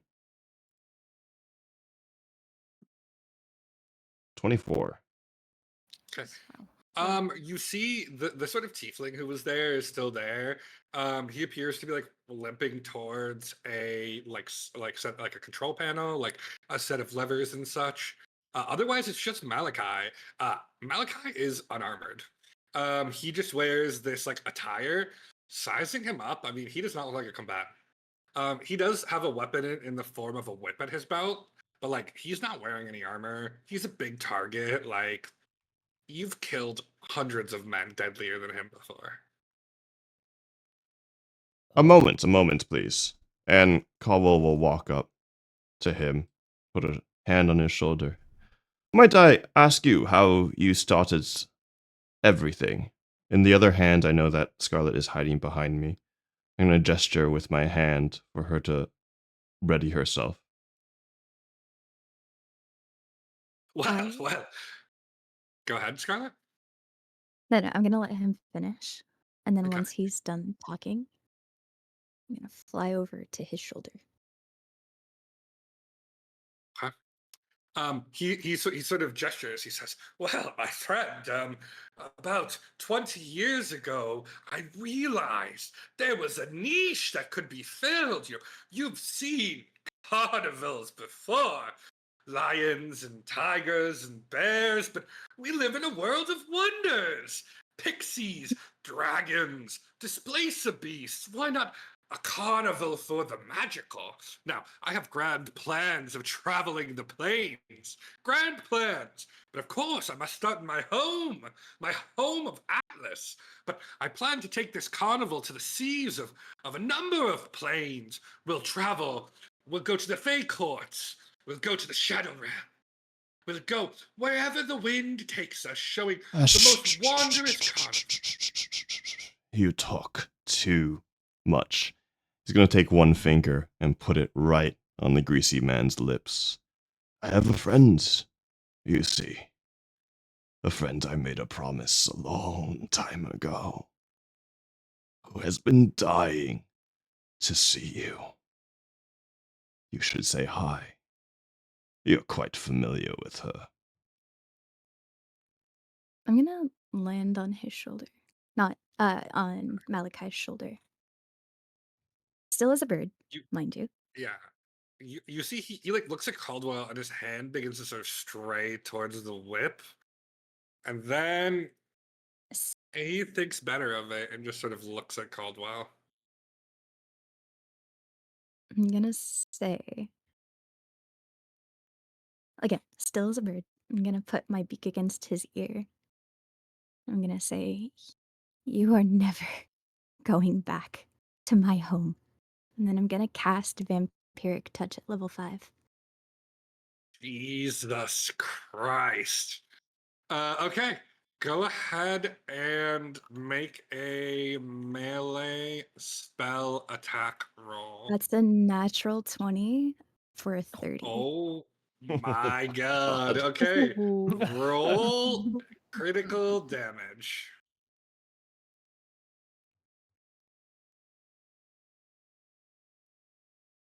I think we can stop with the carnival music now. This is kind of freaking me out. I'm not gonna lie. That is 47 damage. I think it fits, to Holy be honest. cow. Jesus Christ. Wow. As you whisper this, I'm gonna go ahead and say you watch as the bird form shimmers, and you see Scarlet reaching out a hand and just brushes it across the face.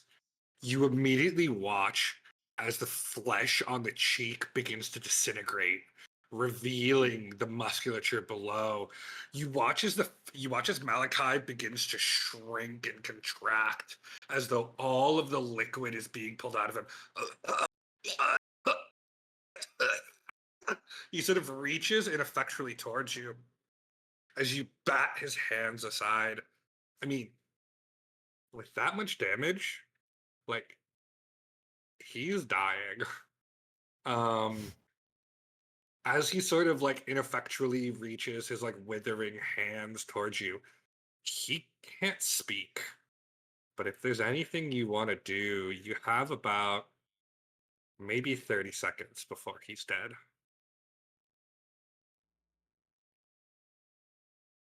I think that we should get our money's worth. We came to watch some blood sports. Why don't we throw him in the arena? Great idea. Yes, it is. If one of you would please. I'm a little bit too small. You see as let's say the party grabs him, he's like ineffectually like batting at you with these meaty hands that are like quickly withering. You see the entire like right side of the cheek has disintegrated, and you see like the tongue in the mouth through the side of the cheek, just like this gross like thick tongue, just like trying to make words as the face is disintegrating. You guys chuck him into the arena and he sort of crashes down into the blood sand below. With a quick I'm- look at the tiefling. Go ahead, Scarlett. I'm in fairy form now. I turn and I shout out to the tiefling. You are kind to me. I will be kind to you. You can be free, either in life or in death. Make your choice. Make an intimidation check. Considering what you just did, I'm gonna give you advantage.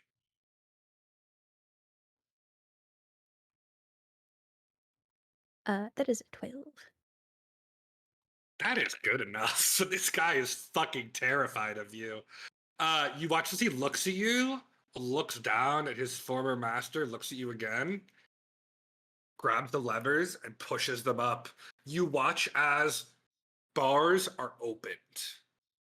You watch sort of pacing in a scarred displacer beast, this long panther-like creature with 3 or 4 wreathing tendrils coming back from it.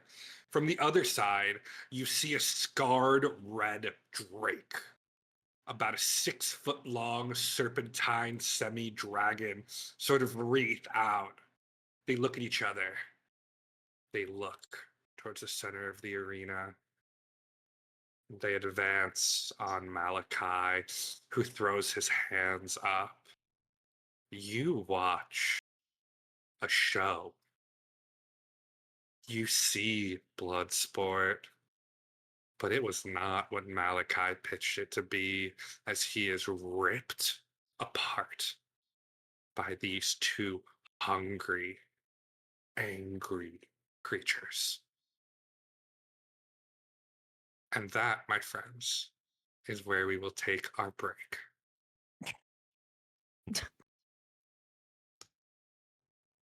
Oh, boy. damn. Continue. Oh, damn. Money well spent. Money well spent. We better get that money back. Or I better get that money back. There was a 1 in 20 chance of encountering the Ark, and you know what? Sometimes, much like your natural 20 on him, the dice Yeah. gods find a way to reward your good service. Yeah. Also, sorry, this was a random encounter, so I didn't really have it planned. But obviously, trigger warning: animal cruelty, guys. Even though technically they're magical beings. But I think we can all agree that Malachi got his just desserts in this. We're gonna take a quick break. Near the end, we are going to play, or I don't know. I guess Vog in Yes. the beginning. Do we play our In the lovely end. Mortarian's lore video? We will be playing it in about 5 minutes ish. So come back when Actually, you can. actually, Caldwell, I'm gonna make an executive decision here. Let's play the lore Okay. video at the end. The I end of think it's gonna be more the impactful that entire way. episode? Nope. Yeah, the end of the entire episode. Yep. I think that's how I want to do Okay. it for Mortarians. So yeah, we're taking an audible, guys, but it's all gonna come together in the second half. All right. So yeah, enjoy the break. We will see you back in 15 minutes. All right. BRB, y'all.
Hello, hello.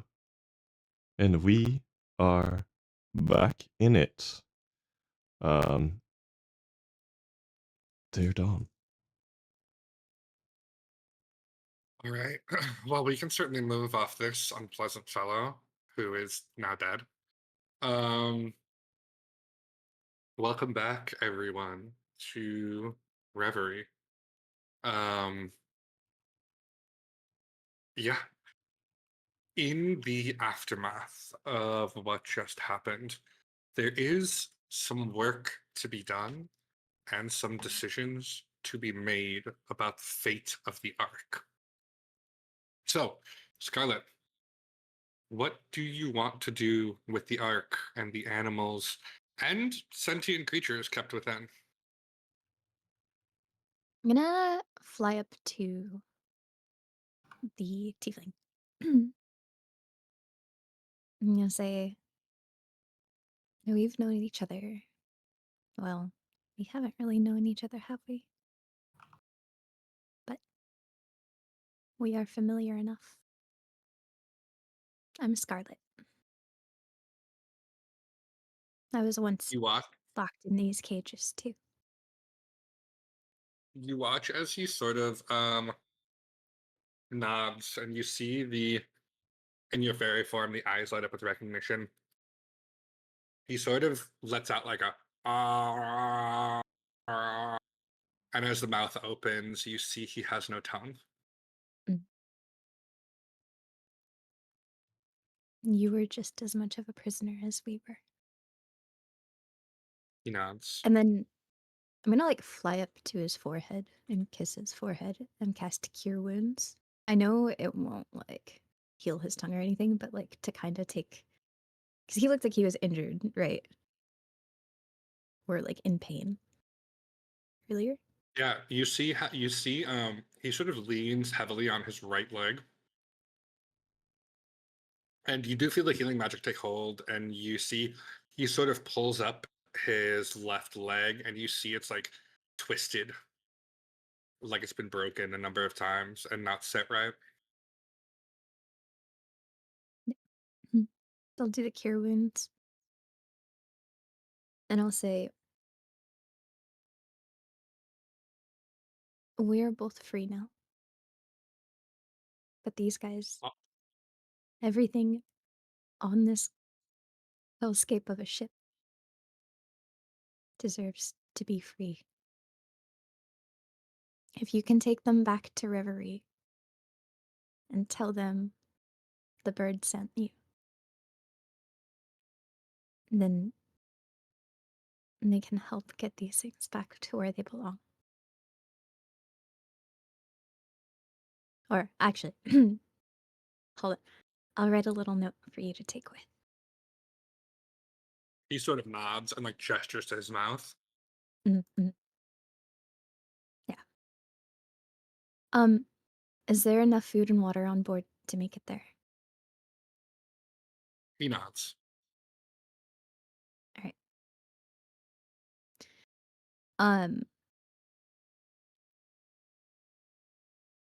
Yeah. I think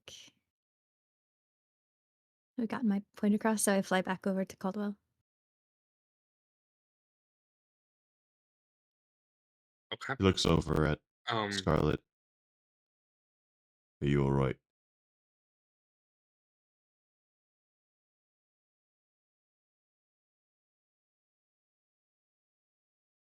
I find that vengeance rarely brings you the catharsis that you want.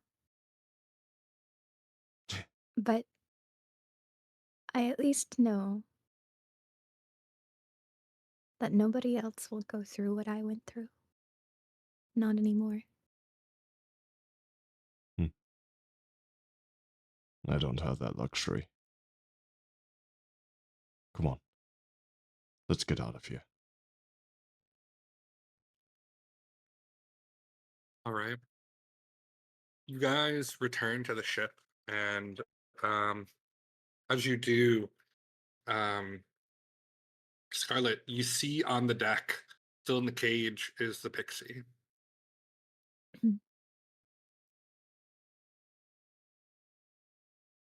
Can I walk over to the cage? Easy Or enough. fly? Yeah. Actually, fly over to the cage. Yeah. And then You Sylvan. see, go ahead. Is she still like ranting in the cage? She is, but she's also kind of looking at you, and as you look down, you realize like the whole left side of your body is covered in blood.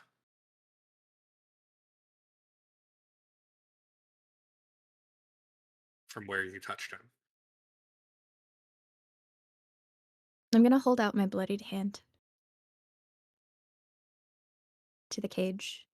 And in Sylvan, I'm gonna say,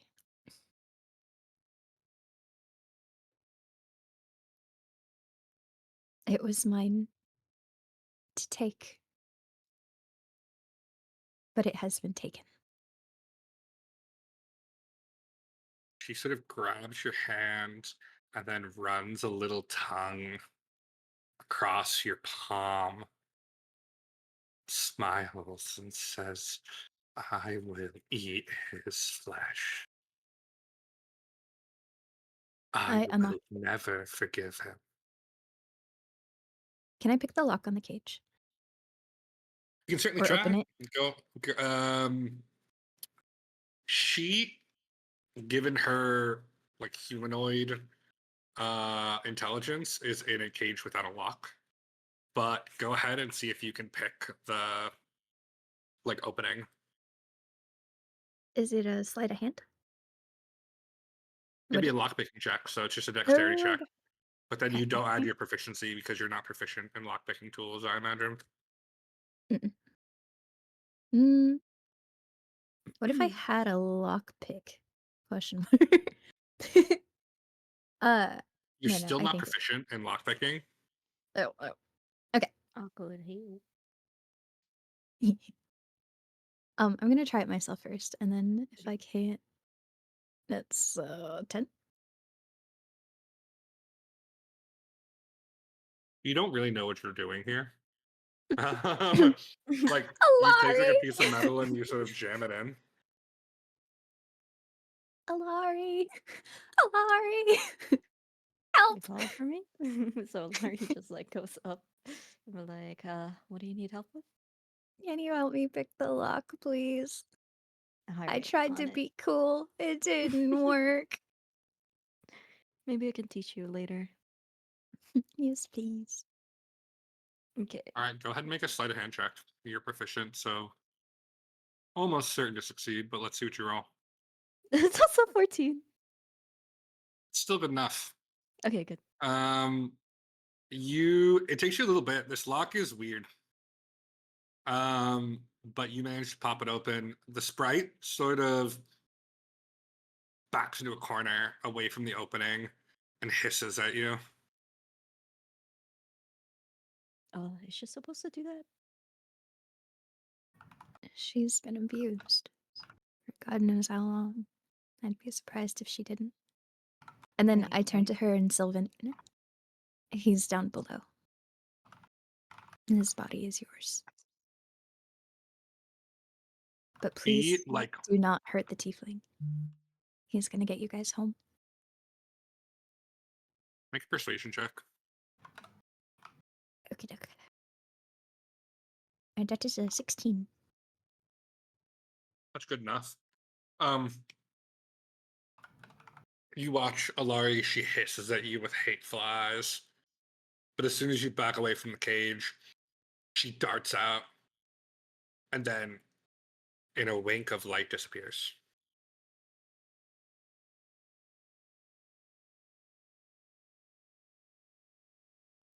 I turn to Alarie. This place is worse than in prison. I see. Should we go around and lockpick all these cages, or what do you want to do? No. If we do that, we're no better than Malachi with how hungry these beasts are. These people. Whatever sentient creatures may still be on board. It would be a Understood. bloodbath. think it's safer for them and for everybody if we kept them in their cages for a little bit longer. Alarie nods. Um,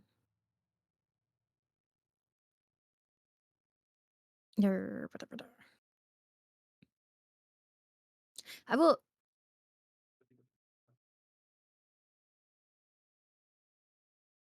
I'll fly Go over to ahead. Caldwell. Okay. You ready to go? Mm. All No, right then. but Hmm.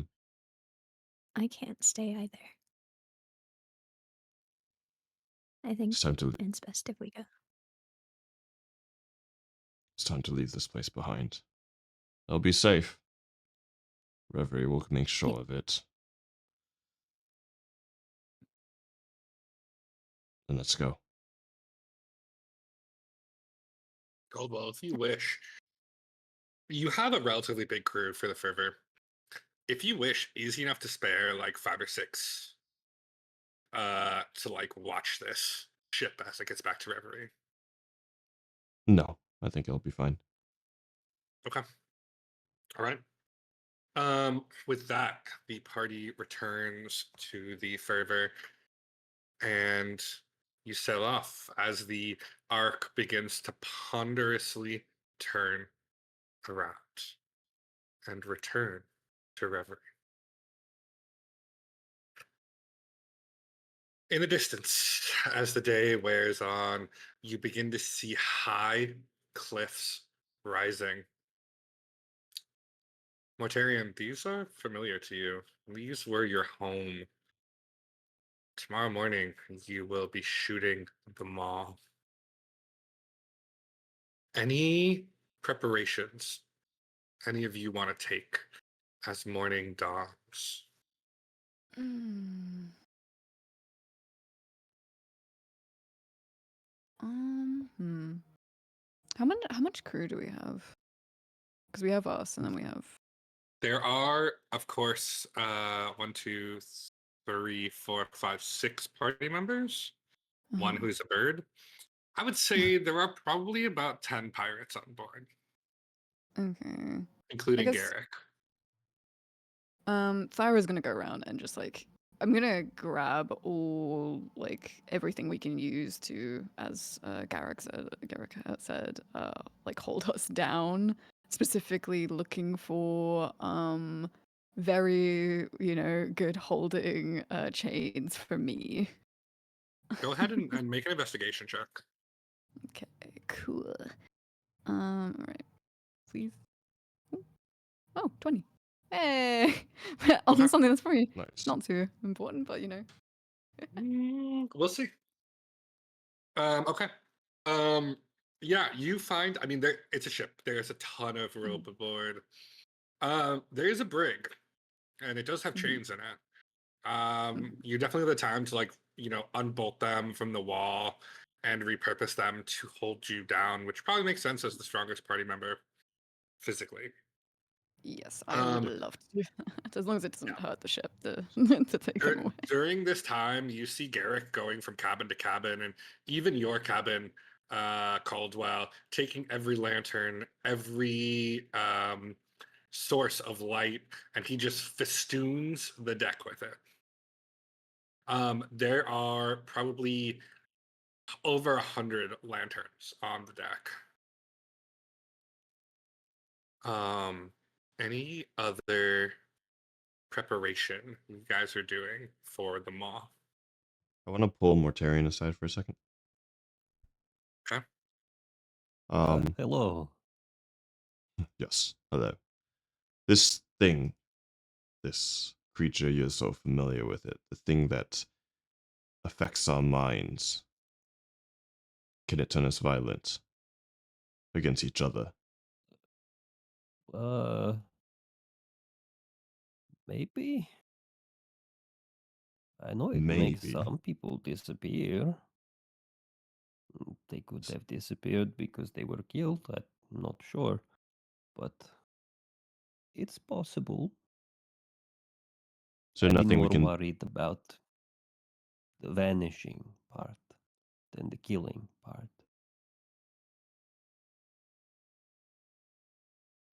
Maybe moral along the lines of make sure that you are watching someone and someone is watching you. Understood. Then we should break off into pairs.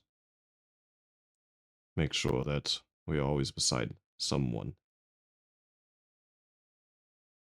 Also, not that she may be moving. We need to make sure someone has tied down our dear Whispers.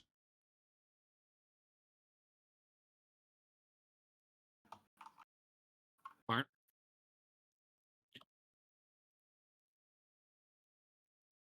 All right. Okay.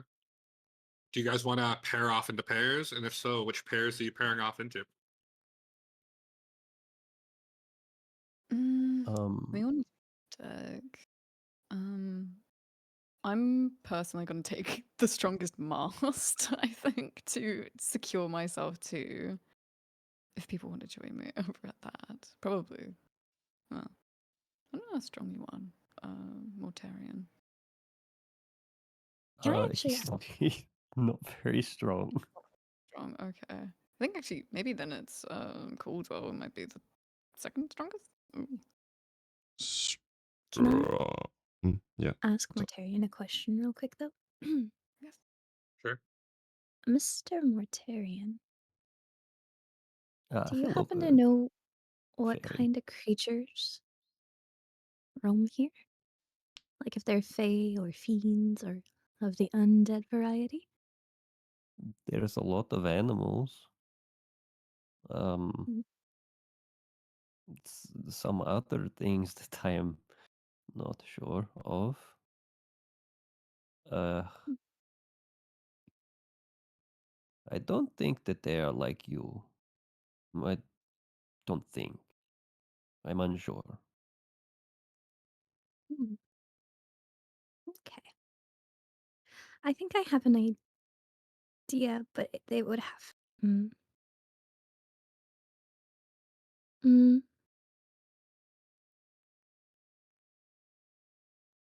Mm. So, DM, I have a question for you. Have an answer. I have Magic Circle.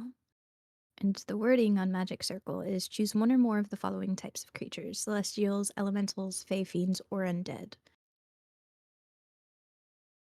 Okay. Now, worth noting, you do need holy water or powdered silver and iron worth at least 100 gold pieces, which the spell consumes to cast this spell. That's fair. That's fair. Do you have a focus? Focuses do not would normally work, but focuses do not replace spells or work for spells that have a gold component cost. Ah, Mm. Or else nothing would have a gold component cost.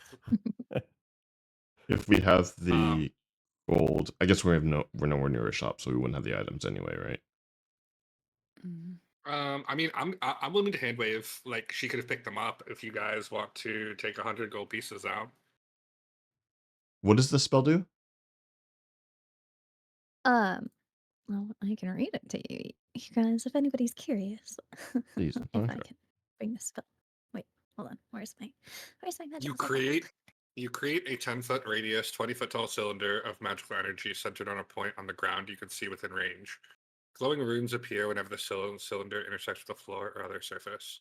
Choose one or more of the following creature types: celestials, elementals, fae, fiend, or undead. The circle affects a creature of the chosen type in the following ways. The creature cannot willingly enter the cylinder by non-magical means. If the creature tries to use teleportation or interplanar travel, it must first succeed on a saving throw. Creature has disadvantage on attack rolls. Targets within the cylinder cannot be charmed, frightened, or possessed by the creature. It's actually really worth it. You can also Yeah, I could. reverse it. Yeah, just capture the creature in the circle, so they can't get out. Is that what you're saying? Yep. I I mean, mean, you have to somehow trap it there, but yeah. If you're willing to let me hand wave that and say I bought it, I have the gold for it. sure. Take in 100 gold, and you have 1 casting of Magic Circle.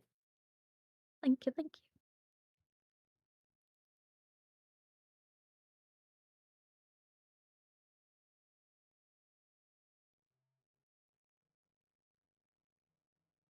All right. Thank you for your information, Mr. Mortarian. You are welcome, bird, fairy, cat. All of the above. Okay. Are you going to cast Magic Circle on the deck? Yeah. Okay. You probably want to wait until Once you're about to enter, but I was gonna say yeah. once And we're which in, types of entities are you going to choose? can I choose all of them? Because I don't know what we're actually fighting. Sure.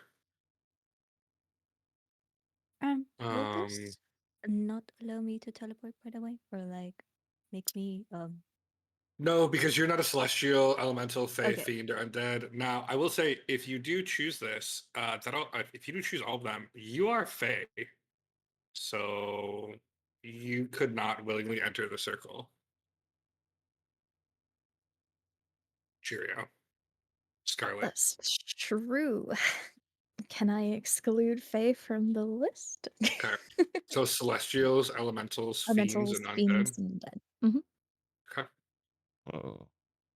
As you guys approach, as the large spiked cliffs of the teeth get closer, you see Garrick moves to the front of the ship and begins dragging the line, taking depth.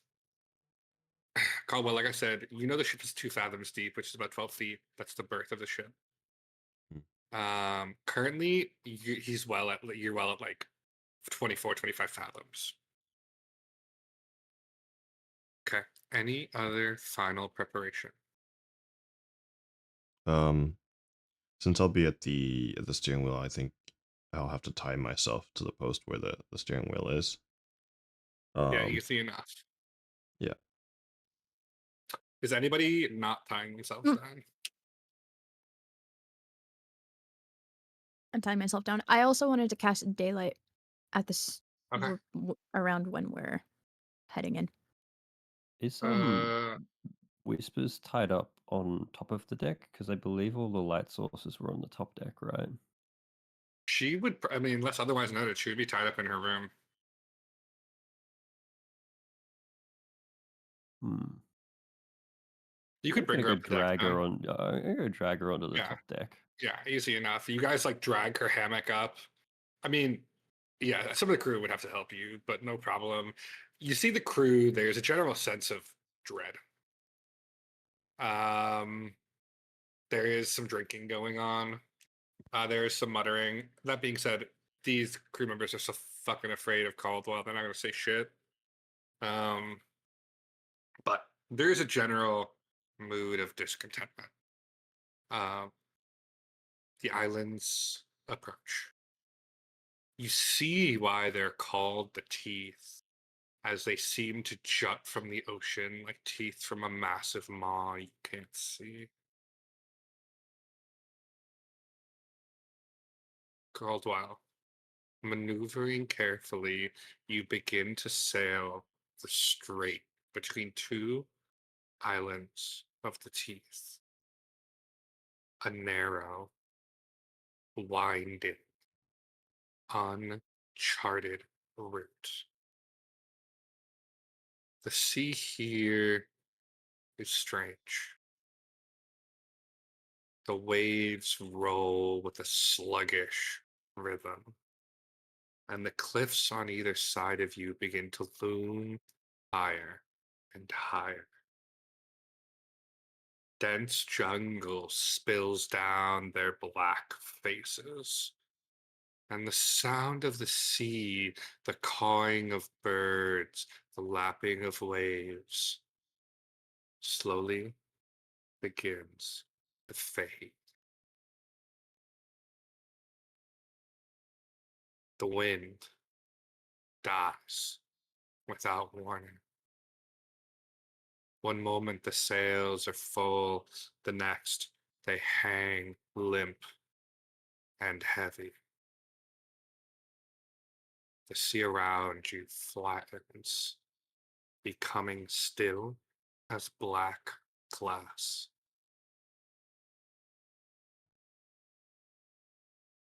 Now, Scarlet, is when you probably would want to cast your spells.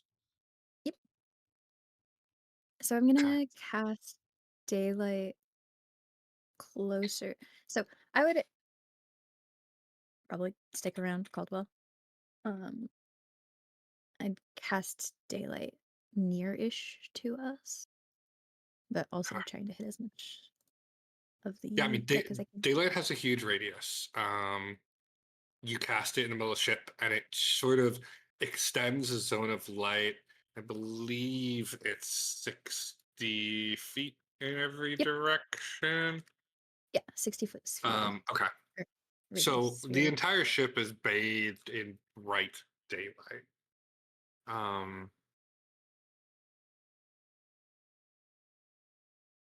Additionally, you spend the next minute ritualistically casting magic circle.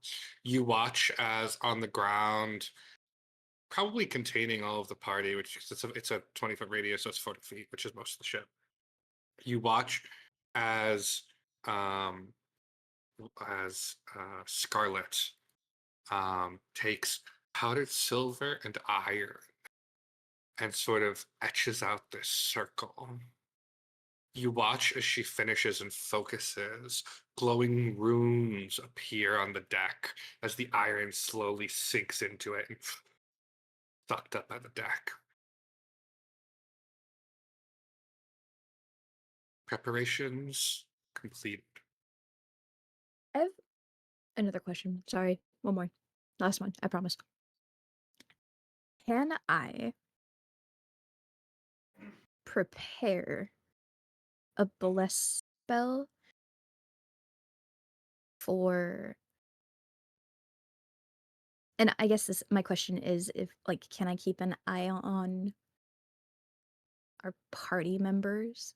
So the issue with And then preparing a spell like that, like you, I think what you want to say is you want to cast Bless, and what trigger do you want? if the actions of, say, Caldwell start looking off.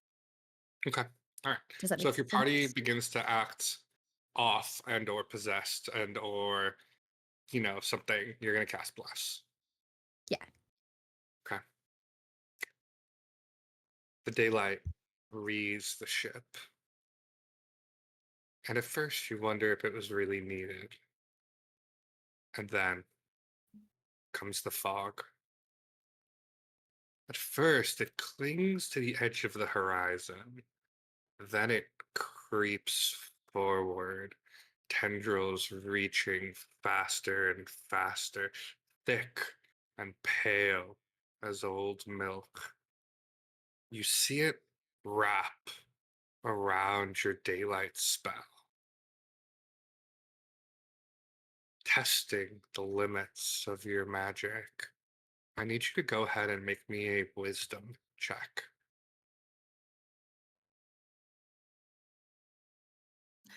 That is a 13. Okay. You watch as the fog pushes and pushes in until it's a dome all around you. And then you see tendrils begin to creep through the edges of your spell's radius. It's unnatural. In such light, fog should not exist, but they creep in and in and in until just the deck is wreathed in daylight. Everything beyond is an ocean. Gray.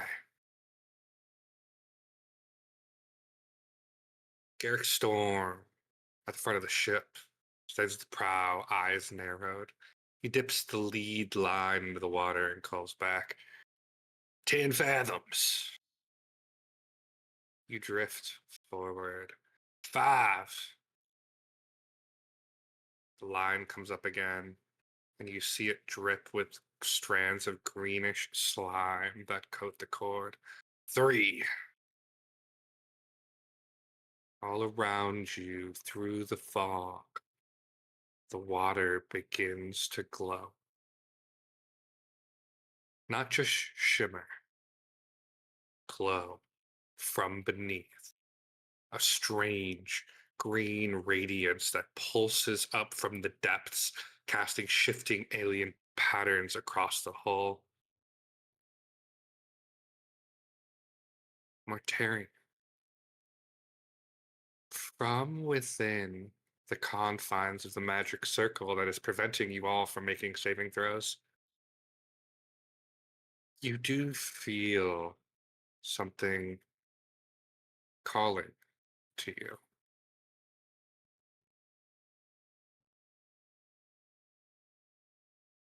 And there, just off the starboard bow,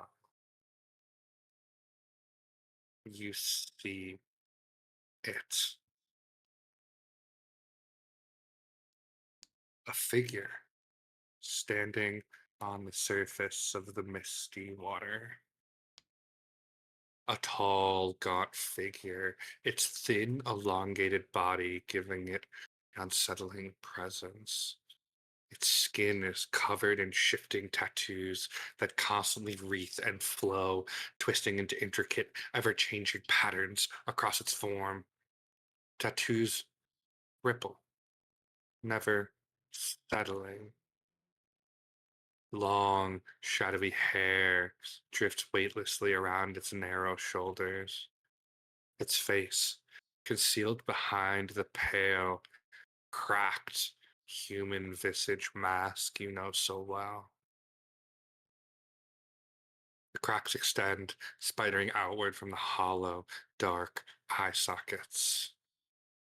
The arms stretch unnaturally long, ending in sharp, claw-like fingers. Draped loosely around its waist, a tattered garment. A belt of aged yellow panther skulls hangs from its waist.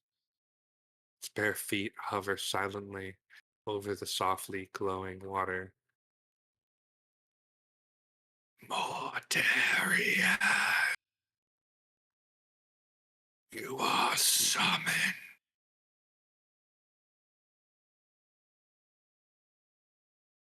Right. I sort of turn to look at it and just look directly at it.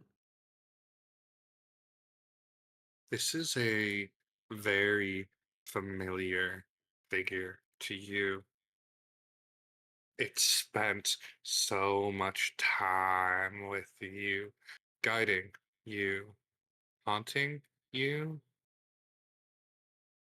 This is the patron that gives you your powers.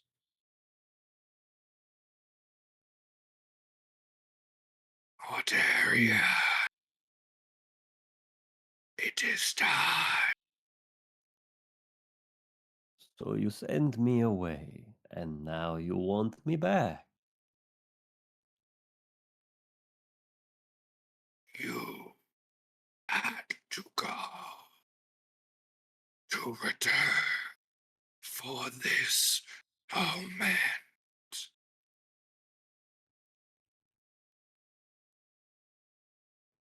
But is this moment now or in the future? You're never really good at explaining these things. Step into the fog. You are not in danger, Mortarian.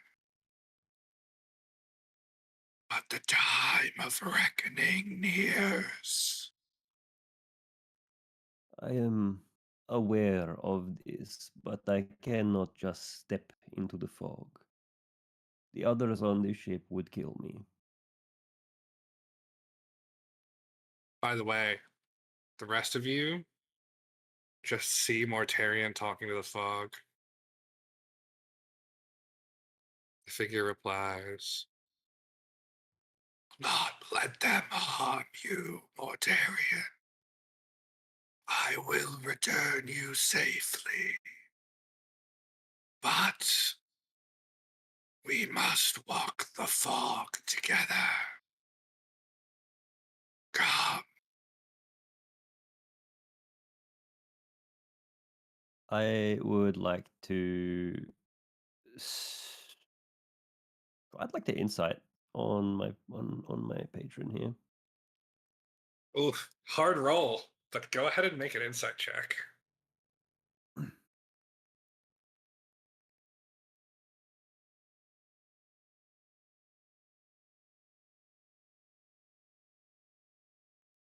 What's that? I don't think that was good. Is that coming through? Mm, Ooh, Yeah, mm, 3. It's a 3. mm, Man, mm. your patron has always been very inscrutable. That being said, they've never harmed you in any way. So I guess hard to tell. But this is clearly your patron. Mm-hmm. What if I I were don't to get them to stop the ship for a moment? We go for our little walk and then you bring me right back. Hmm?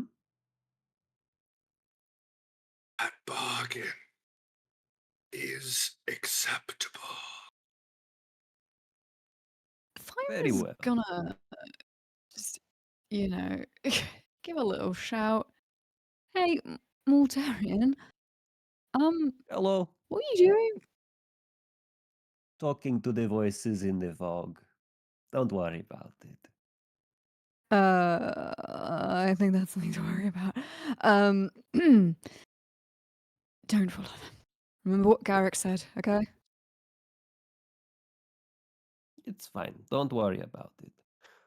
I would like to untie myself and stand up and walk towards the captain. Walk towards Caldwell. Okay. The rest of you Yes. see this. Mortarian just unties himself and then walks across the deck towards you, Caldwell. Mortarian, what are you doing? Hello, captain. Don't worry. I am of, I would say sound mind, but that's not correct. I'm never of sound mind. There is a acquaintance of mine who lives around these parts. And with your permission, I would ask if you could anchor the boat just for a short while, not for very long. Uh, this acquaintance wishes to take me for a walk. I promise you, I will be back. You insane. You want to stop now. Like, as in the moving of the ship, Yes. cease that, and I Yes. step off for a moment. Why would you want to do that? Well, like I said, old acquaintance is calling to me. He wants to go for a walk. I haven't seen him Mortarian, in a very long time. go back to your post and retie yourself. Look, you know I'm crazy, but I'm not being crazy right now. Mortarian, I will ask you again, kindly, go back and tie yourself back up. Okay. Here is alternate proposal. If you say no, I'm going to hit the anchor and jump overboard. Caldwell's gonna pull out his pepper box. Are you sure I'm you gonna want pull to out my do whip. this? I am very sure.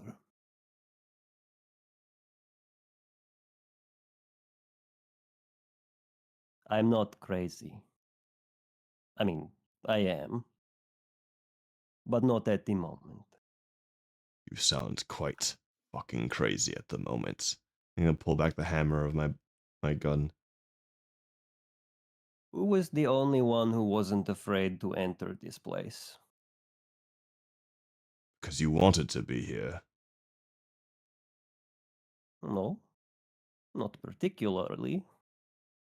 But I have been here. Much And longer than the dwarf. how exactly do you expect us to trust you right now? How many Well, I things are you haven't hurt keeping you from so us? far. Oh, things that I am keeping from you specifically? Probably a few.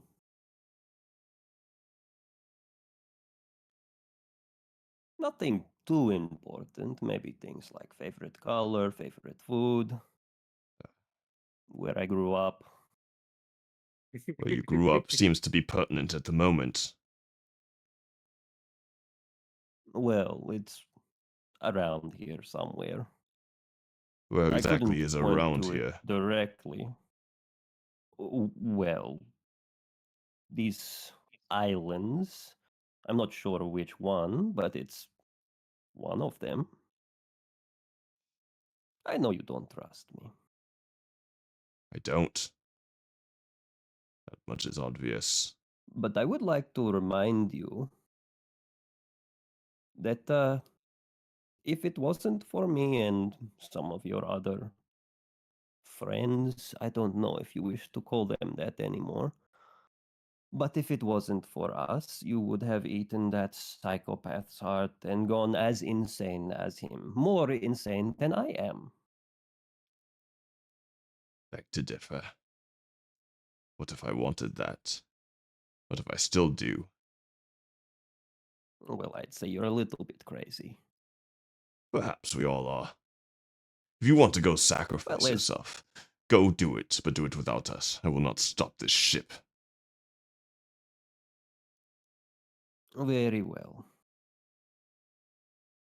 I am going to put my whip away and head down to the front of the ship. And do you step off into the fog? I hit the lever for the anchor as hard as I can and jump overboard. Okay. The anchor, not very long. The ship grinds to a halt. This Mortarian looks piece of back. shit! I'll be back. I'm gonna point my gun at him. I'm gonna be Sure. Do you fire? I decide not to, and I lower it as he walks off. He jumps off into the mist and Mortarian, you are surrounded on all sides by gray mist, walking along a flat surface. Suddenly, your patron is next to you, nearly 10 feet tall, turns to you and says, "Welcome home, Mortarian." Good to be back. We do not have much time, Mortarian. No, we The don't. I think that the moment, pirate wants to shoot me. if he shoots you, Mortarian, I will make sure he is forgotten. I already don't remember his name, but I would prefer not to have him vanish. We shall see. We have more important matters to speak of. The Lathics. It rises. Yes, I have heard It, this. it must not be freed. Yes, well, I have heard that it is currently in the process of being freed. And I may have accidentally had a little bit to do with it. Not purposely. Actually, I'd say by account of, your lack of information on most things, that you're also responsible for this. It sort of looks at you, and you see the like expressionless face crack, and it I says, just give it a bit of a smile. it sort of clenches the long clawed hands and says, I saw but one of many futures, Mortarian. I did as I thought was best. Not a god. Yes. All Well, is I'm not not sure what you lost. are.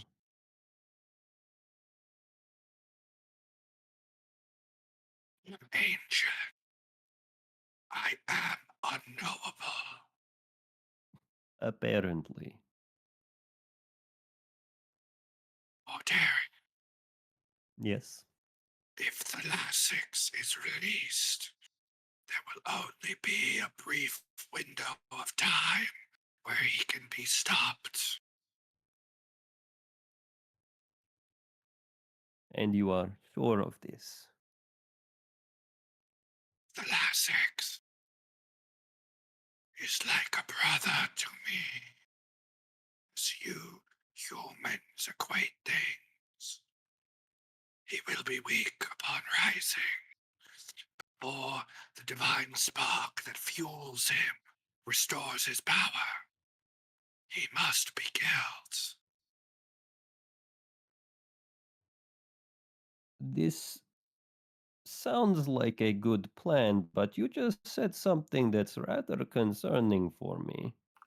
Now, I know you are not that bad. You've not hurt me or, anything particularly untoward. You've helped me quite a bit over the past few years.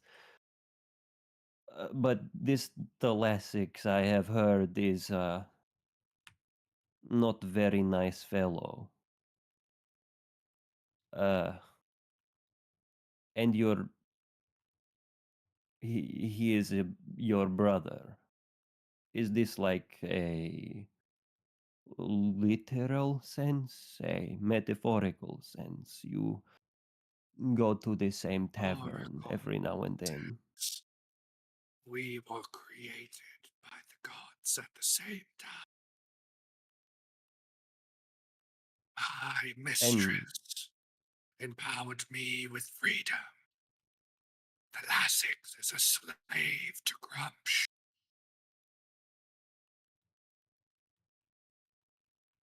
well,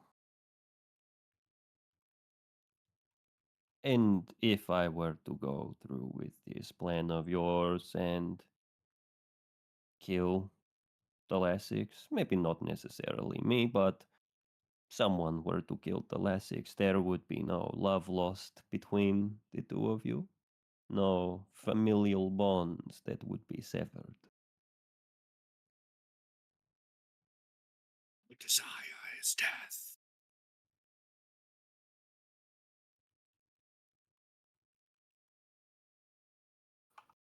There's no sadness from that death.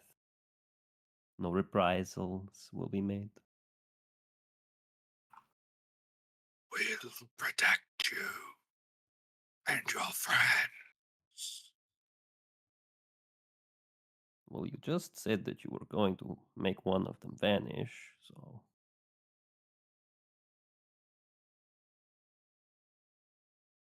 His presence offends me. it There offends is me too. There is evil in him, Mortarian, festering, growing. He is a dangerous man. But I keep my bargains, and in return for your service, I offer you revenge. Mortarian sort of snaps up a bit at that. Revenge? On who? Because I think you know the. Centaur. Yes. That is the name that I wanted to hear. One of the few that I know. Spirits. They demand restitution, Mortarian. The Forgotten. They scream his name over and over.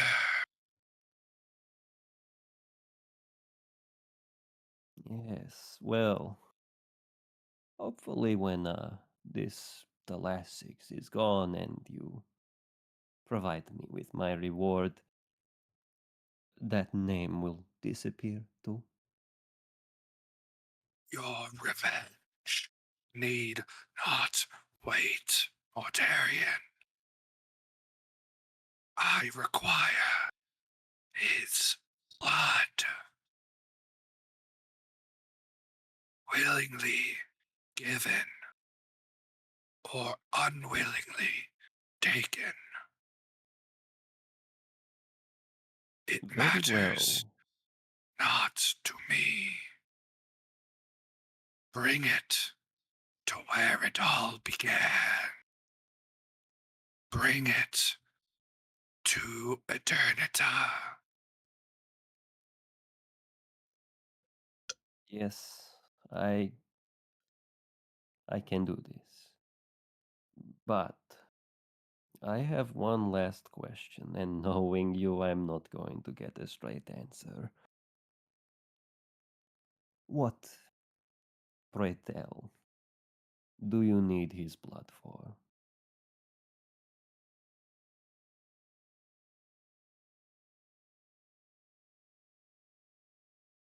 The face turns to you, sort of cocks a head, and says, Restitution.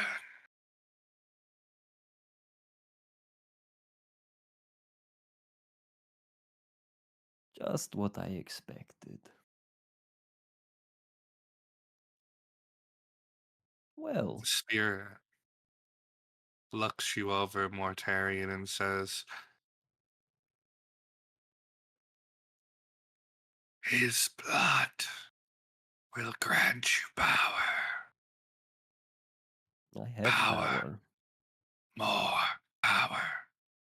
Power enough to face a creature created by a mad god.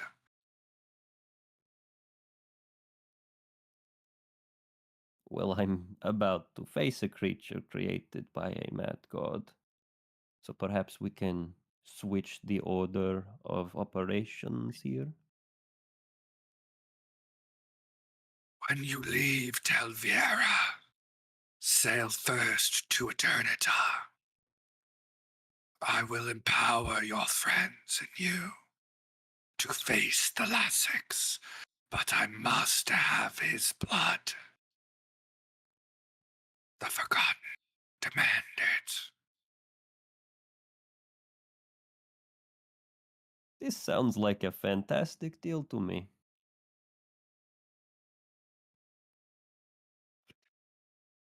Return your friends. I will be waiting where it all began. I'll be waiting at Eternita. The creature sort of looks at you, waves a hand, and you find yourself back on the deck of the fervor. You watch as Mortarian reappears. The fog around you begins to slightly pull back, the grasping tendrils retreating.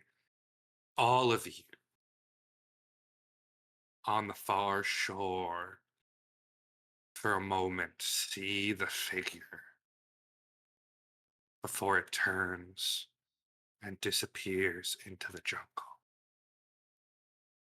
Do I recognize it? From like any religious diff?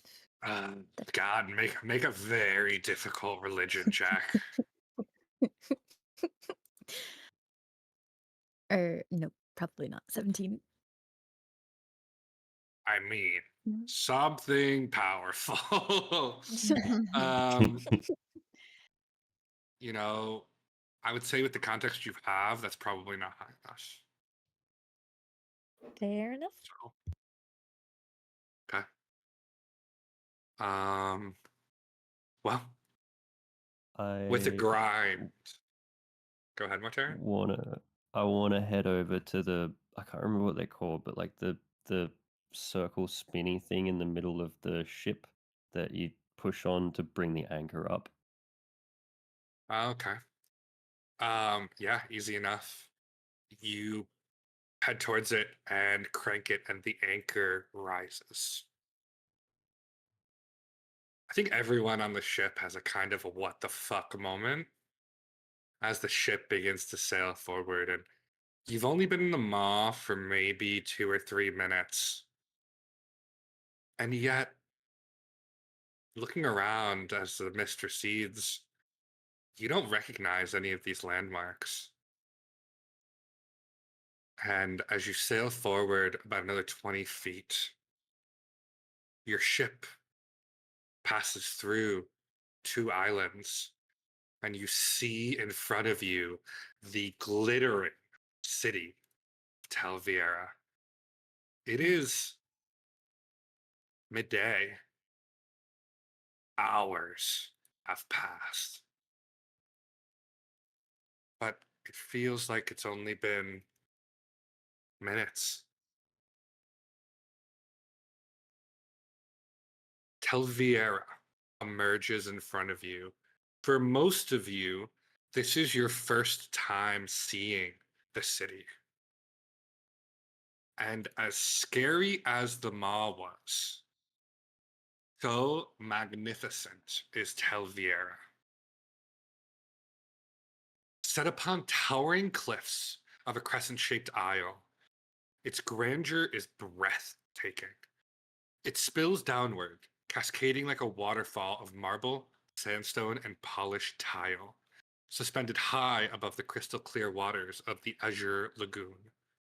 Structures blend seamlessly into the sheer stone face, terraces and balconies trembling downward in cascading layers, each tier connected by an intricate web of stone staircases, suspended bridges, and narrow pathways hewed meticulously into the cliff shelf. At the island's base, the lagoon sparkles brightly under the warm midday sun, crowded with bustling docks filled with colorful sails and shouting dockhands. Ships, more ships than you've ever seen, hundreds of more ships than you saw in Reverie, bob in the azure water, loading and unloading goods. You see moving inward, twisting avenues twist through merchant districts, streets alive with spices and sea air, sounds of haggling merchants and the chatter of townsfolk.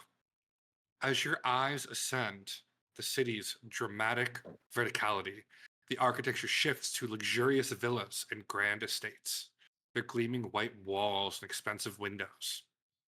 Lavish gardens spill forth from balconies and rooftops, lush and vibrant.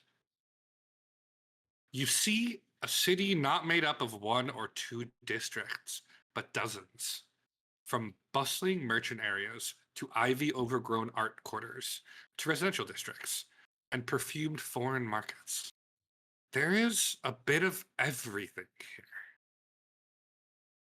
Dominating the skyline from a commanding position high above the bustling docks stands the Strategos, the mighty fortress of the Archon. Hewn from dark stone and reinforced with towering battlements, it's a heavy, watchful eye over the city. From its lofty towers, banners bearing the coin of Tel'Viera snap boldly in the sea breeze, visible from every corner of the city, a reminder of 2 things that rule Tel'Viera: coin and power. As you guys approach the dock, is there anything you guys want to do?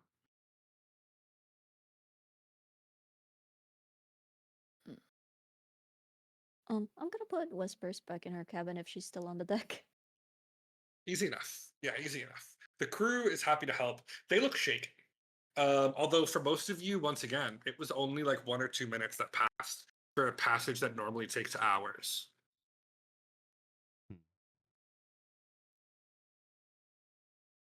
I'm gonna go up to Mortarian. What did you do? Hello, Captain. Don't hello me. What did you do?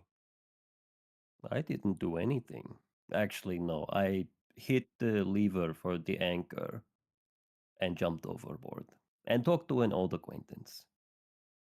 And who is this old acquaintance?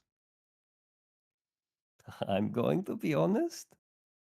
Much like many other things, I don't know. And what did your old acquaintance say? They said that they know about the Lassics and that they don't like the Lassics and would like me to kill the Lassics. But it doesn't have to be me, just as long as it dies. And that it will help us to kill the Lassics if I give it the blood of someone who I want to kill anyway. No, it's not you. That would be regrettable if it was. And this friend of yours,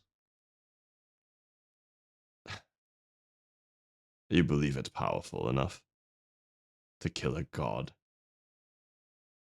Well, you know the things that I do with my fingers and magic and all of that? Yes. That's the thing that lets me do that. Your acquaintance is your patron? Mm, you could say that. Right. So, you made a deal. Yes. And this person you want to kill. Where might we find them? I'm not certain, but somewhere in this city, I would assume. They come from Assume. here. It's quite the In assumption. fact, Whispers knew them. Or passingly knew them. Huh. You remembered her name? Oh, sorry. I actually didn't Oh. remember her name. Oh, okay. I broke character, my bad. Oh, good, oh, good. Blue Lady. Blue Lady knew him. Ah. Well. It just sounds like things got complicated. Whatever. As if things couldn't get more weirder than us trying to kill a god.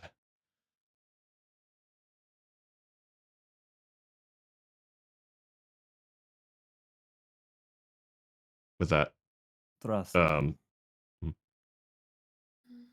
Trust me, it can get a whole lot more weird. I don't want to know.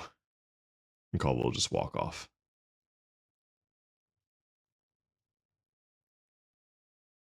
All right. Anything else as you guys are sailing up to Tel'Viera? We have a couple seconds, unless in case anyone wants to interject. I look forlornly at the magic circle that I don't think did anything. It did. Never mind. It saved everyone from making wisdom saving throws. Woot woot. Never mind. Thank you, In Wild. fact, that was perhaps the best magic circle I've seen in 15 years of D&D. Yay! Achievement Nice. unlocked. I got Uh, DM approval. there you go. Okay. So as you guys dock at the bustling dock, inspectors come aboard. Garrick distracts them with discussion. You guys are so long as you behave free to explore Tel'Viera.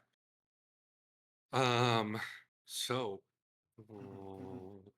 with the whole city in front of you, you see the bustling docks alone are probably overwhelming for many of you. This is one of the largest metropolitans in the world. There are people from all walks of life here. There are folks from the distant east in Aurora.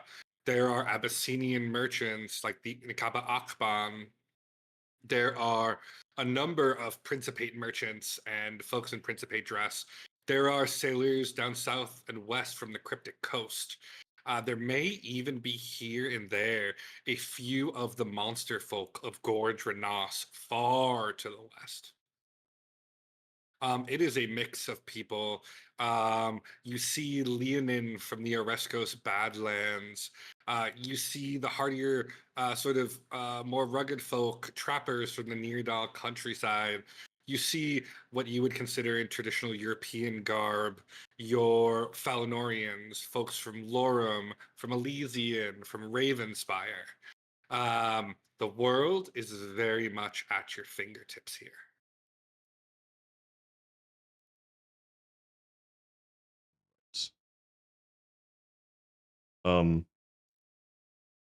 DM, I'm assuming we have no formal invitation from the court or whoever's the ruling party, because I know that we have a letter to send, but we need to find a way to get in, right? I mean, you have a note from the Cannon King. Now, I think it's important to step back for a moment and recognize the politics of the situation. Reverie is not a nation. It's not really ruled by anyone. I mean, obviously, the Cannon King kind of rules it, but it's a pirate council.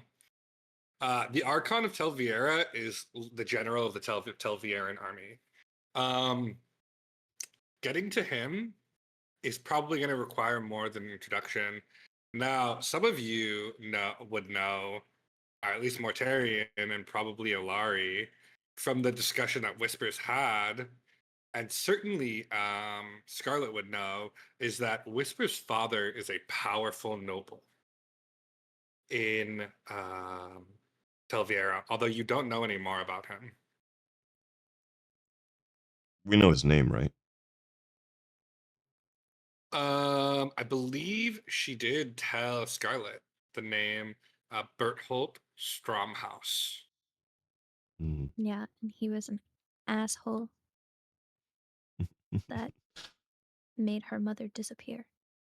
I think. Well, actually, hold on. Did Alarie tell us about? I don't think Alarie told us about the people who could help Whispers. Right. I don't Are think they so. in Not yet. Tel'Viera? Yeah, no. If they're in Tel'Viera, then yeah, I'll let them know. So what do you tell the party? Like, what do you?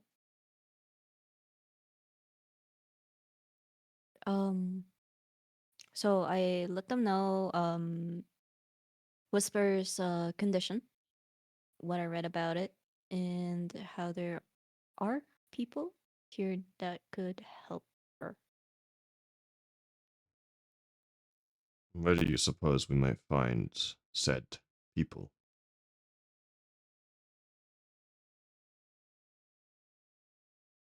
Oh.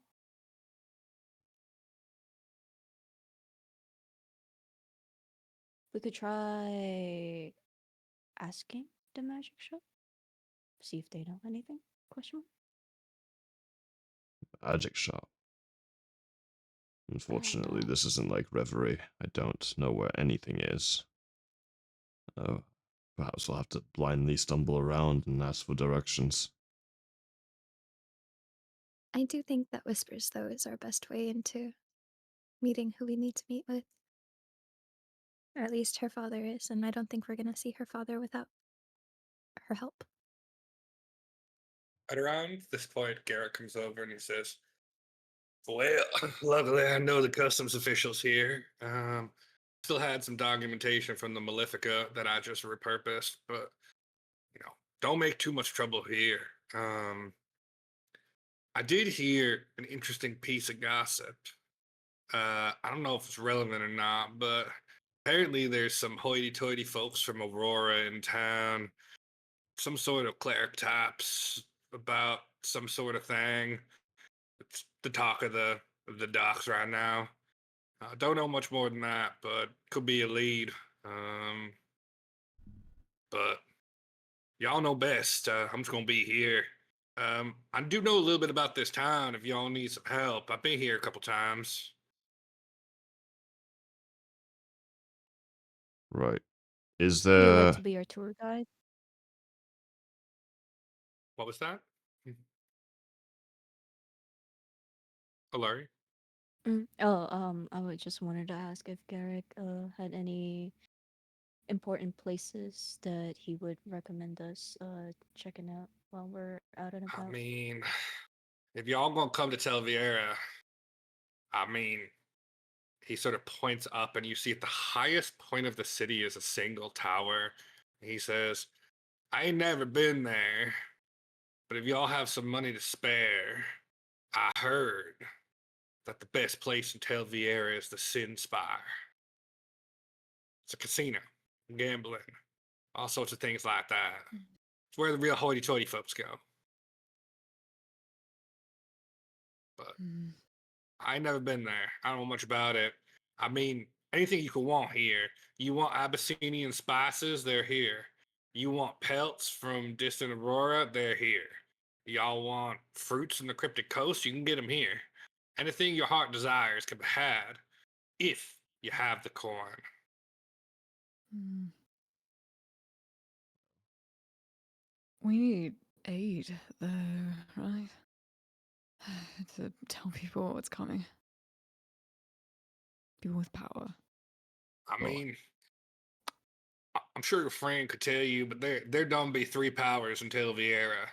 There's the Argonate, there's the Gilded Assembly, and there's the Opal Consortium. They're the triumvirate that rule this place. Mm. well, seems we don't have influence at the moment, but Mm. perhaps if we deal with Dear Whisper's condition, her own connections could help us out a little bit. I agree.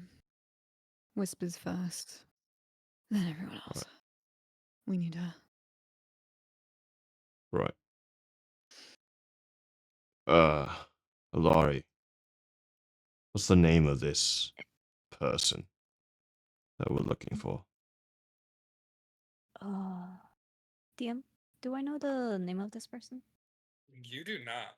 You know exactly what I gave you, which is that it's an apprentice of your father, and that Mhm. they dwell in a place called the Eyrie. The Airy. All right. So I turned to Caudible and been like, I don't know who they are. However, I do believe we'll be able to find them in a place called Airy. The Airy. I'm not very sure where that is, so if we could ask around, probably figure out where it is. All right. Gary, I know where it is. you know where it is. Well then. That's one of the levels, right? One of the levels of Tel'Viera.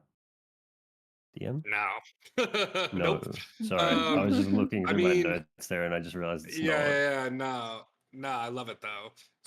Yeah, Mortarian, you know a tavern called the Eyrie, which could be a good place to start.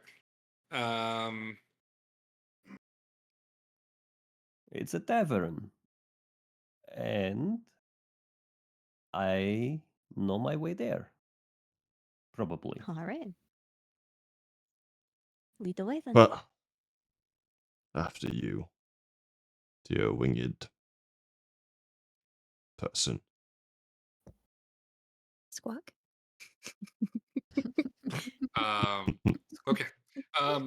As you guys begin making your way through Tel'Viera, the crowds are like nothing you've ever experienced. Um, you start in the Berego, which is the lowest tier of Tel'Viera, sort of a working class district. Um, there are massive shipyards here, Caldwell. You see, far larger than any operation the shipbreaker would run, and you swear some of these ships you see in these shipyards, you've sold to the shipbreaker before. But large shipyards, there's probably room for almost 40 vessels of various sizes here. Making your way through the city, you make your way to the Marina Nova, the sort of park district. There are these large sort of open air parks here. You see people taking their ease, many attended by servants. People are laying out in these parks under the midday sun, drinking wine, eating macarons. Like, there's a very lackadaisical nature to this district. People are sipping drinks, cafes spill out onto terraces. Mortarian is leading you up. And he leads you to a district called the Plakloom, a cultural and artistic district. You see here there are galleries, theaters, workshops, sculptors, painters, musicians on the street and in open air studios are creating statues and ballads and wonders. Go ahead and who has the highest passive perception in the party? Can you guys just read it out real quick? I Sure, have a it's 15. pretty sure 11. it's me. 15. 16. Okay. Caldwell, as you guys are on a back street in the Black Loom, you see you're keeping sort of an eye out, probably hand near a gun. This is not a place you're comfortable. If these people knew who you were, they would string you up in a heartbeat. Hmm. You are on such an alert that you see sort of on this mostly empty street, this figure sort of takes a double take at your group. Like they look and they take 2 steps and they turn around and look again.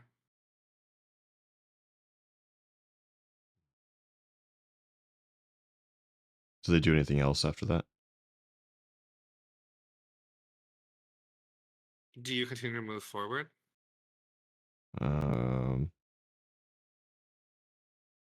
Yeah, I think I'm gonna keep my peripherals on this figure while we continue to move forward. Okay.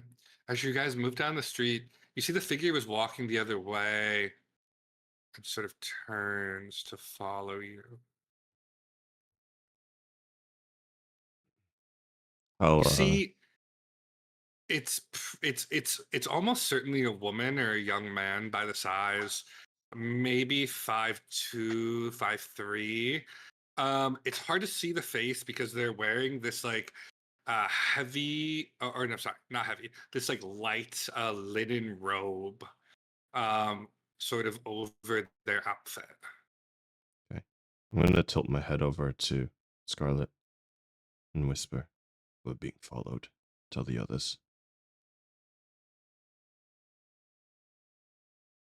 Okay. I am going to try to stealthily hop from shoulder to shoulder and let them know that we're being followed. Okay, go ahead and make a stealth check.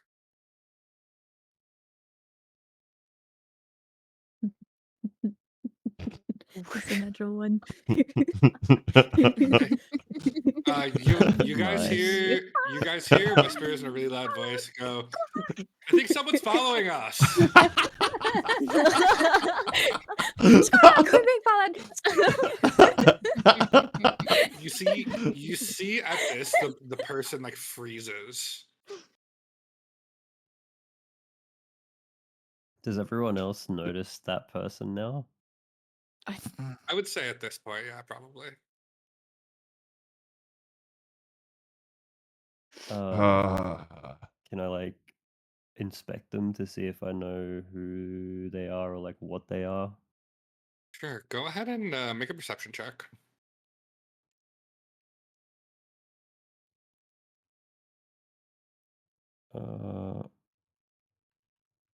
That's not a good roll.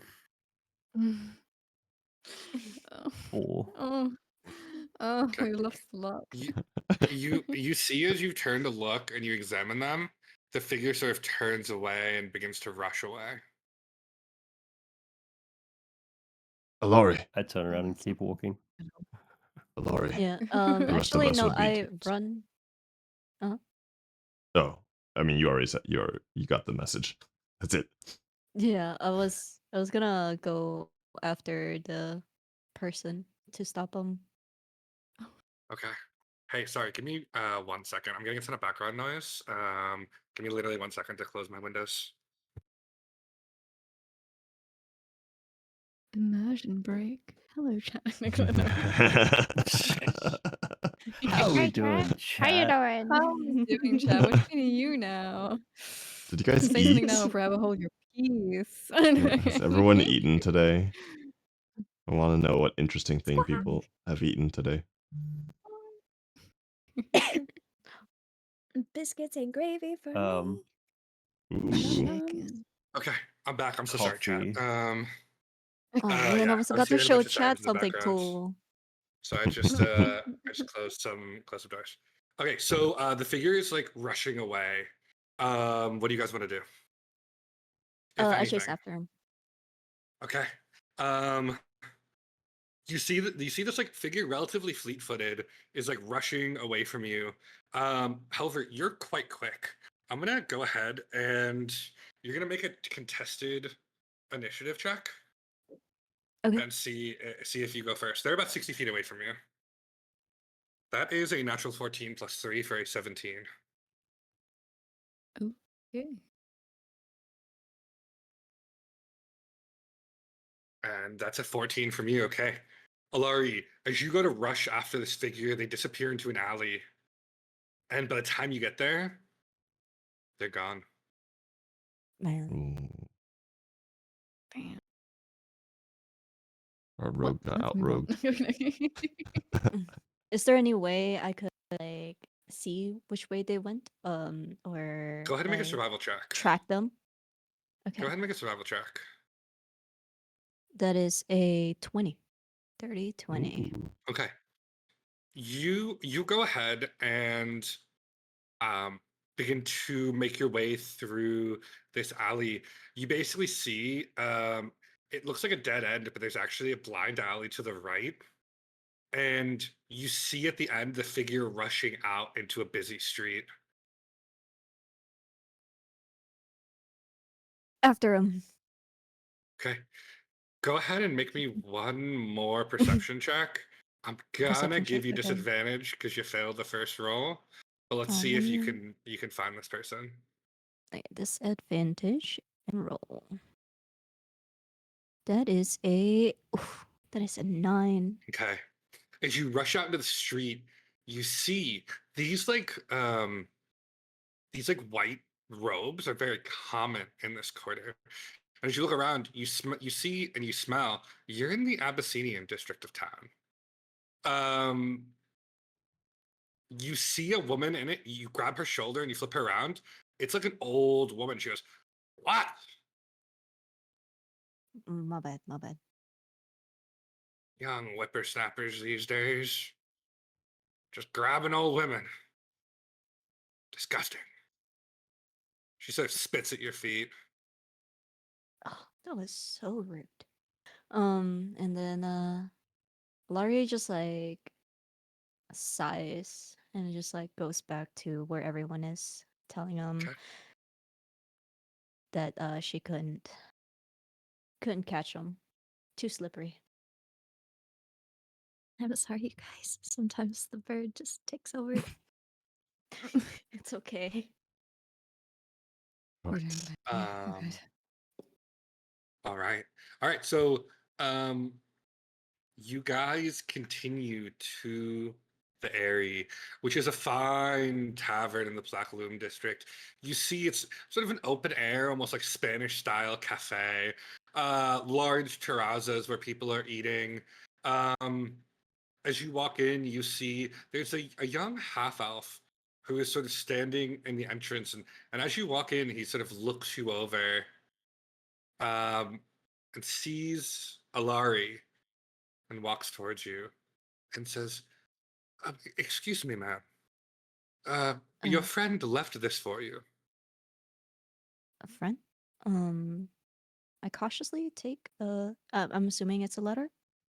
Yeah, it's like a small piece of paper, Okay. and he Um, sort of bows to you and says, "Thank you. I thought I'd be waiting long, but it's only been a couple minutes." a couple minutes. What do you mean? Did this person just handed this to you just now? Yeah, they were just here. Yeah. Which way did they go?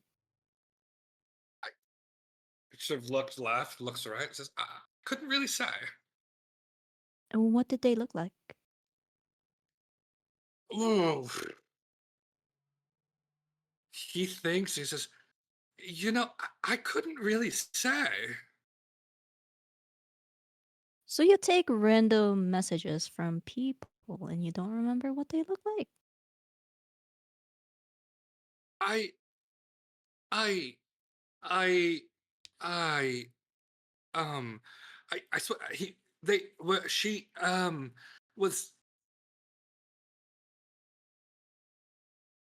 She. tall, So it's a female. ye, or, mm, uh, yes. Okay. All right. Well, thank you, I guess. Oh, of course, you're very welcome. He sort of bows, and you see he's got like a little thing of gold at his belt that he like sort of shakes. He sort of ambles off. Um, well, he looks kind of confused. Mm-hmm. I take a look at the note to see what Okay, it says. it is the symbol of the Enorm Conflux. No, I'm Okay. sorry, not the Enorm Complex. It is the symbol of the Synapse Concord. Uh, but in the corner is an address.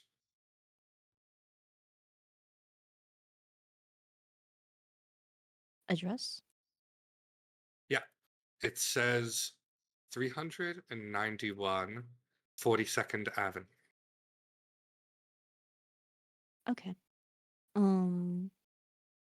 Ooh.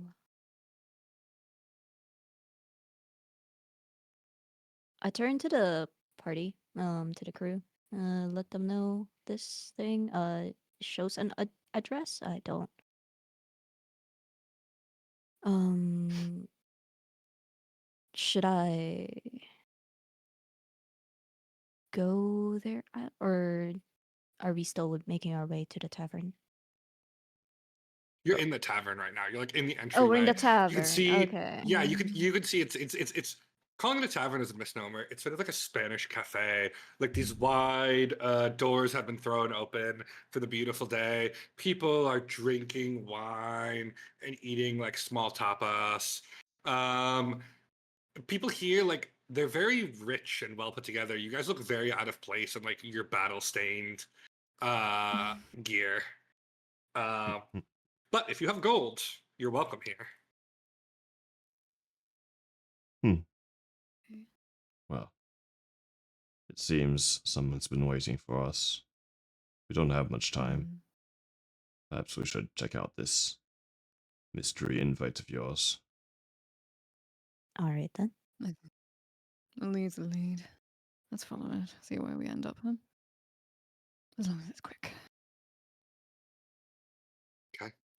I'm gonna need someone to make a survival check because you guys have no fucking idea where this dress is.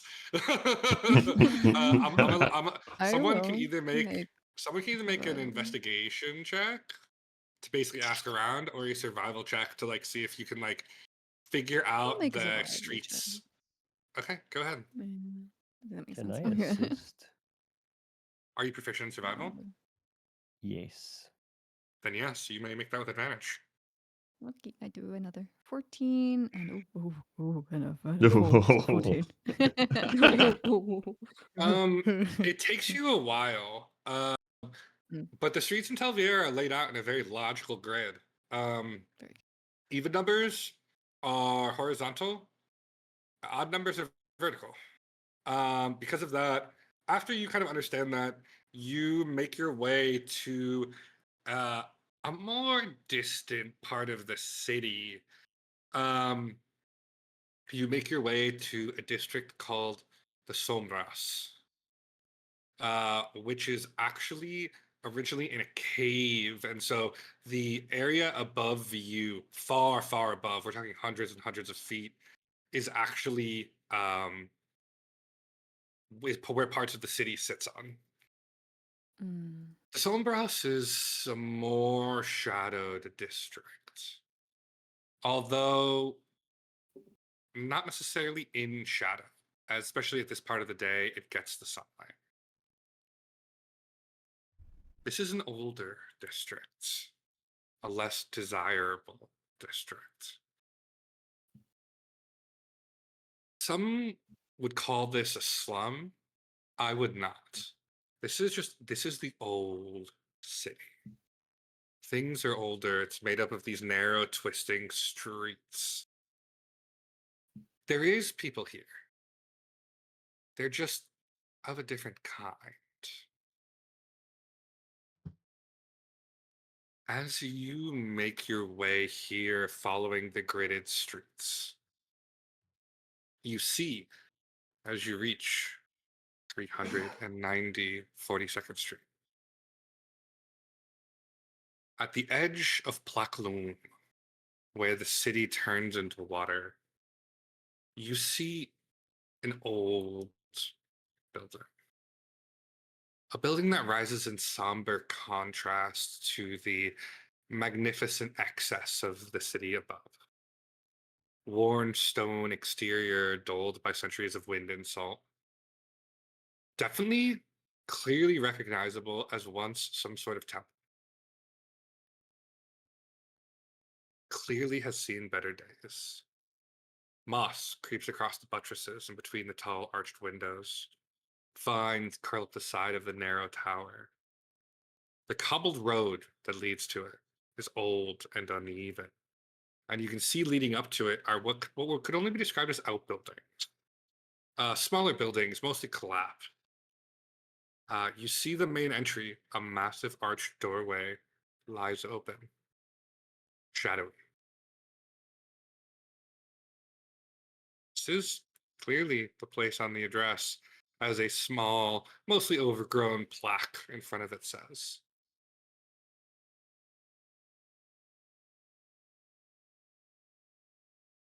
All right, Alarie. Hmm? Would you like to do the honors?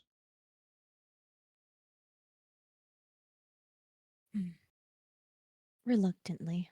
Alright, and then so Alarie like walks up to the door. Does the knock knock duck duck duck. As you walk up, the doors are gone. The doors are gone. There are no doors. Yeah, Okay. it's just sort of a yawning portal to the interior. Alright, so we just walk in. Okay. As you walk in, you enter the ruined nave of an old temple. You see broken pews. You see a lectern where probably once some sort of lecturer or priest stood. You see like almost like a stage area where like a choir might perform, but everything in here is overgrown. Sitting in the middle of the walkway, near where the altar is, you see a cloaked figure just sitting cross-legged on the ground. As you look up and around, you see hundreds and hundreds and hundreds of birds.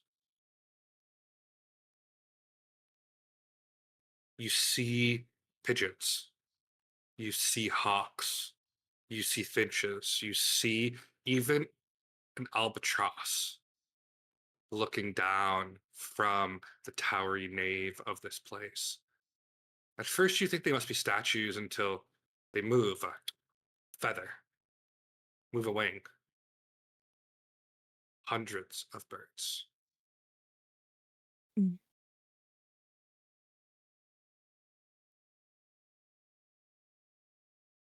Hello? And then, like Alarie just like calls out and be like, you sent me a message and I am here. show yourself. Figure stands up and replies, I have been waiting for you a long time, Alarie. Finally, you have come. Welcome to the Airy.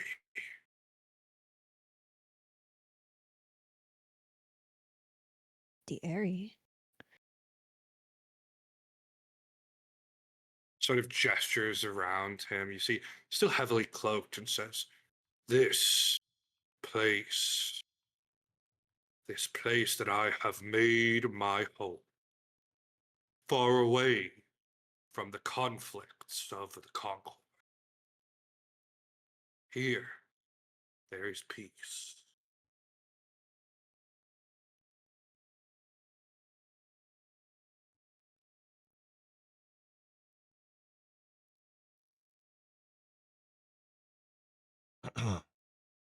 And who exactly would you be? And Cobble will take his You will- gun out and hold it by his side. You a friend? To Alarie, yes. But if you point that gun at me, I will not be a friend to you, Caldwell Sutherland.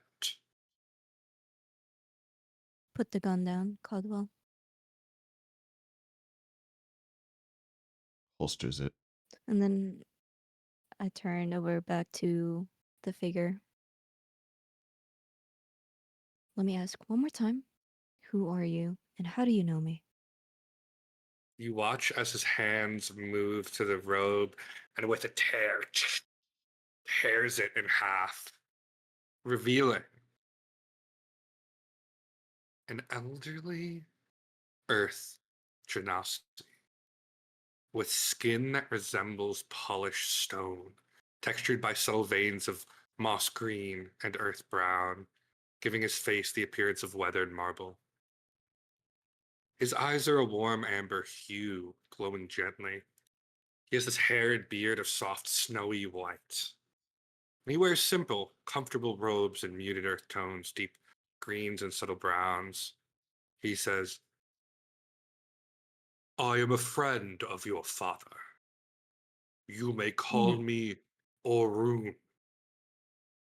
Oru. You know Thalorian. He was my teacher, yes, long ago. Where is he now? Do you I know? would tell you if I could, child, but I do not know where he is. I see. But is it him you truly seek? Or is it his library?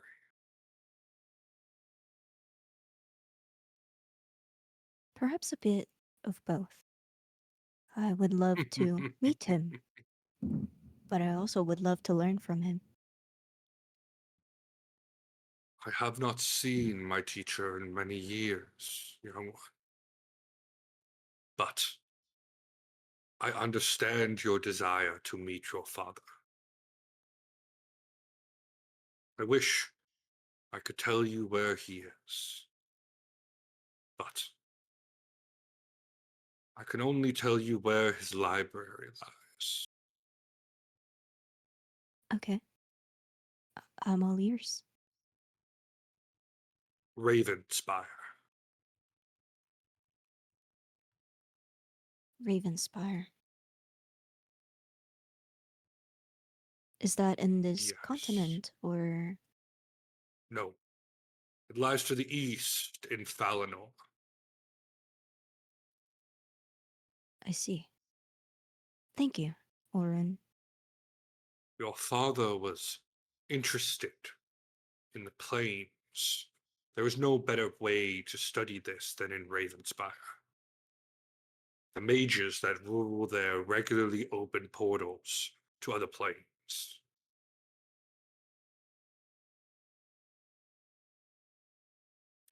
You should know, Alarie. Your father broke with the Concord later in life.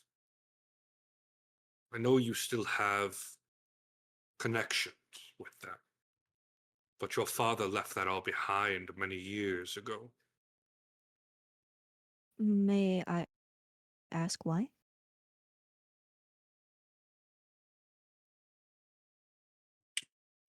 The Concord is not evil, nor is it good.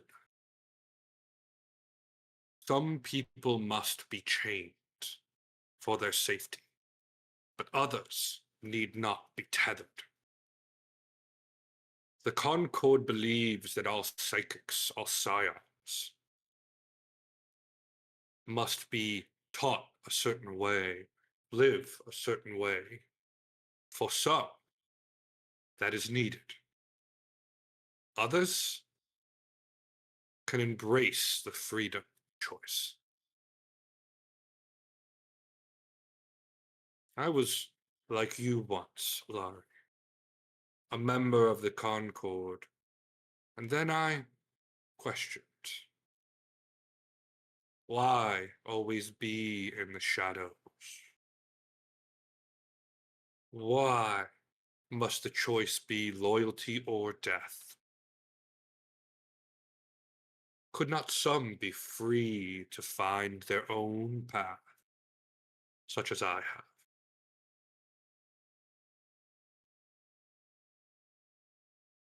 Hmm. I'm happy you found your freedom, Oren. Freedom was not found, it was paid for by your father. I owe him more than words could encompass. He not only freed me, he freed my mind. I hope you find him, Alarie. He is a exceptional individual. Thank you, Oren. Um, while we're here, um, may I ask you for a favor?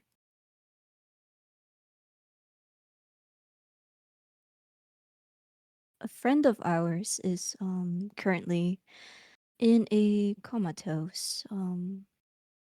We don't know.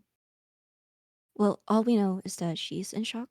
And it is related to her mental state. Would you mind taking a look at her? He sort of looks you over, looks the party over, and says, "It is not in me to deny a child of Thyroria. I will help you, young one, though there are other discussions we must have after." I understand. Join me for tea after I examine your friend, and I will do it free of charge. Thank you. Okay. As this pact is made, Arun walks out onto the street with you. As you do, you see the birds flood out in a flock from the building, moving in every direction. He looks up, smiles, then follows you. That, my friends, is where we will end this session. Now, I think how we should do this is we should do our exit and everything, and then after our goodbyes, we should play Mortarian's lore video, which will perhaps make a lot more sense. All right. We're gonna hop into just chatting real quick.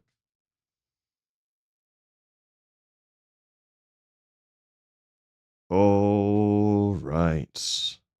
Can I get a W in chat for our dear DM Dom for setting all this up and making pivots and including all of our backstories and just really trying to bring this all together as we enter the final arc of our story in, well, not Reverie anymore, in Tel'Viera. Thank you guys so much for joining. Thank you for the hype train. Thank you for being a part of this place.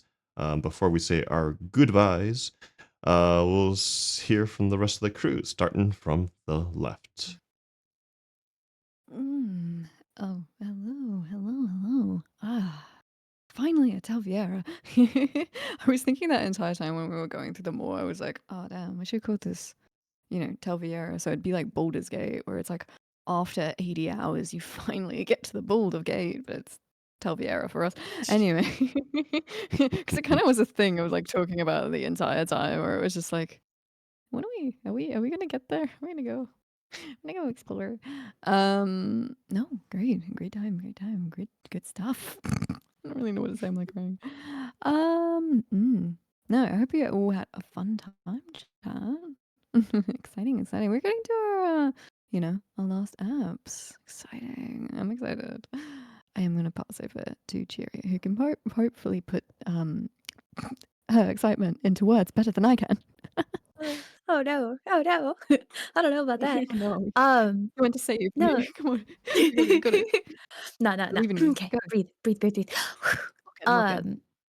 No, this is definitely been an adventure, you guys. And I got to see part of my backstory. Well, actually, I got to finish up my backstory today, which I have to say, I know Dom said that it was a random encounter, but I think it ended quite well.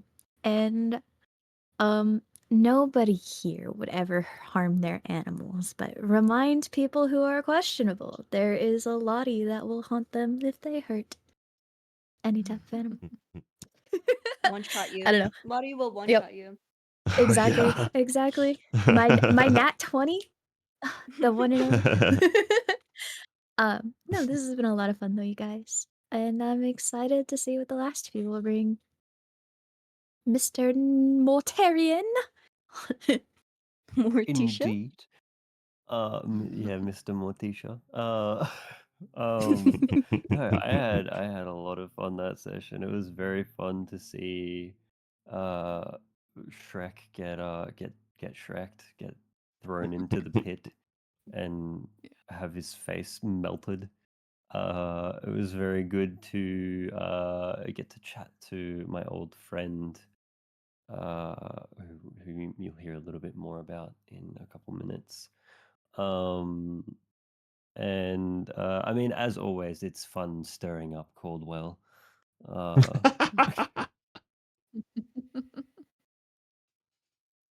But yeah, no, it was good, and I've actually am really enjoying seeing all of the new things in Tel'Viera as well. It's going to be very interesting seeing where what happens now with Alari's backstory. Now that there's a lot of that intertwined with Whispers, and it's going to be very interesting to see because I don't know. I noticed that he's an Earth Genasi and Whispers is a Water Genasi. It's going to be very interesting to see them interact. But yeah, over to you, Miss Alarie. Yeah. Backpacking on what Mortarian just said, that the whole dynamic with Orun in Whispers, I am so looking forward to that interaction. Because as we know, Whispers do not know much about her background as a genocide, right? So I'm really hoping that she gets some answers from this fine gentleman that just showed up. I'm already a huge fan of him, by the way. Anyways, but yeah, really looking forward to the next session. Over to Mr. Dom. Yeah, guys, just wanted to say the session was a little bit wild. Sorry, I don't know if you guys have the hearing, but there's tons of sirens in the background. Um, yeah, I feel very safe, but sorry I had to leave for just a minute there. Um, just had to go check something. um, but yeah, I'm really, really excited as we begin to wrap up stories. Yeah, Chirio natural 20, her captor. Wow, like what an impactful dice telling the story moment. Um, yeah, we have 2 sessions left, guys. I know I had originally said 10, but we are going to have to extend to 11 just to wrap everything up. But we will hard cap at 11. I want to do a couple plugs. One, obviously, continued plug for my wonderful players who are just killing it and making the story amazing. A plug for the Dubious Creature VA who has done our narration and is killing it. A quick plug for at the end of the last session, we're going to spend whatever time we have left after the final fight and the epilogues doing a Q&A. If you have questions about anything, who was the girl on the street? What was Malachi's deal? Who is Orun and what's his connection to Alari's father? I don't know if everything's going to come out. And so I would really encourage you guys to go to VOG's Discord, plug Discord here.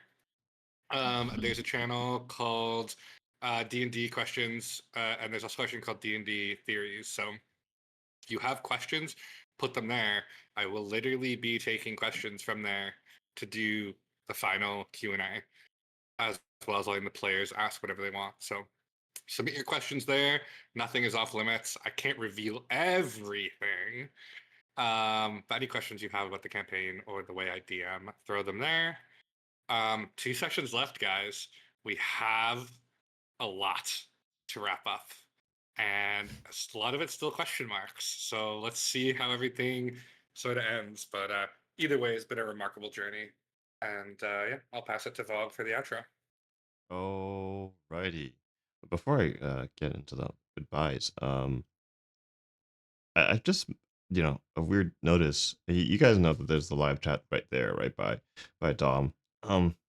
For some reason, I feel like Lady Chaos has been omitted from the live chat. I feel like people have been talking to themselves in the live chat, and I don't know why. She's not appearing.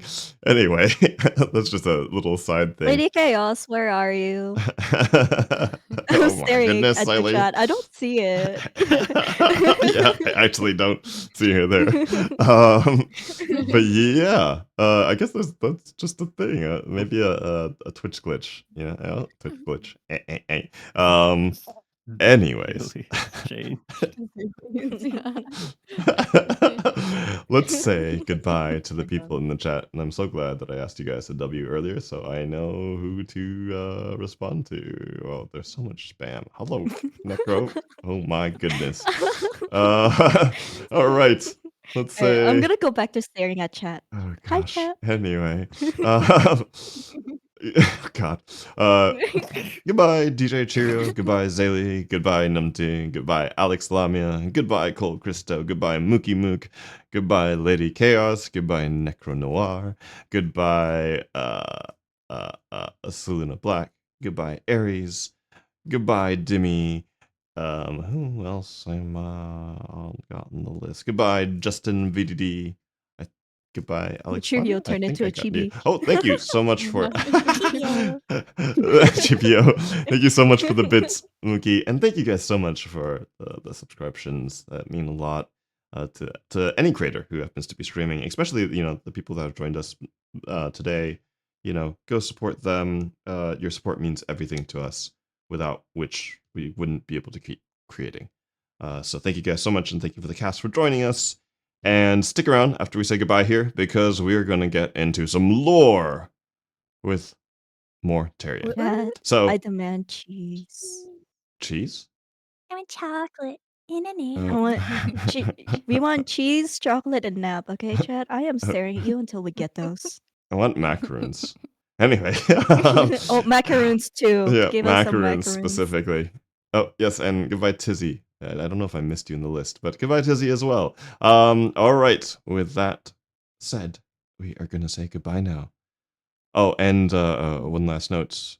With once again, with Dom saying that there was a lot of noise and we feel safe. I mean, there have been some distractions, thankfully not that much. But continue to hope for the safety for everyone around with everything going on, and be safe yourselves. With that said, we will see you later. Oh, I keep saying that. One more announcement. I'm gone from the 16th to from the 16th to the 26th, so there will be no streams. Never over. The next time we stream is the next time we hit D&D. So I will see you when I see you. Have a good one. Goodbye, everybody. 33. No, the Lord. I will eat you, Chad.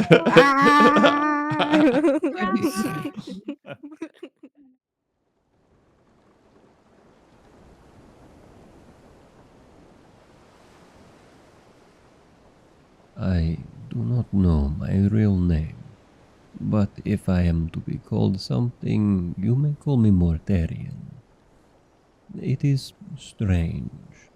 I have come to find I am unable to remember names. Titles are fine, but names... There are a great many strange things in this world. Things that I do not know, or that perhaps I have forgotten. Oh, but I do know where I was born, so I guess I could start there.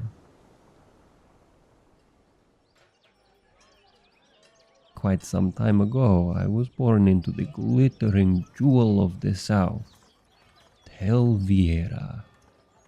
I do not know who my two parents were. I only have glimpses of what they looked like. But the one who raised me, I remember him.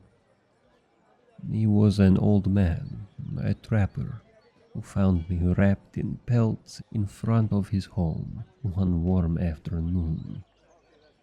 This sort of thing, it wasn't uncommon in the Vicolo district, as even though it was a more secluded area, it was quite close to the wealthier sections of the city, where people could afford a child, but couldn't afford a bastard, even if their impure half was of celestial heritage.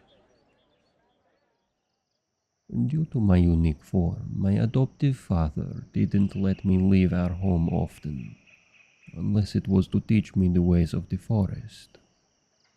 He was the one who taught me reverence for the natural world, with what little was left in Tel'Viera. That when you enter the forest, you become a part of it, and it, a part of you. Something given, and something gained. I remember his face, old and weathered, from a life of toil, but with a kindness to it. I remember it so well. Yet I can't for the life of me remember his name. There is one name I do remember, however. Leonardo Santoro, a noble, one of the owners of the Opal Consortium. He came to us with a promise of new lands and untapped wealth, but he would need an individual who could help traverse the wilds of these untamed lands. Days later, we would set sail to our new home. We didn't know this new home was located within the Teeth, a set of islands surrounding Tel'Viera, rumored to be cursed. Rumors that proved to be true from the day we landed.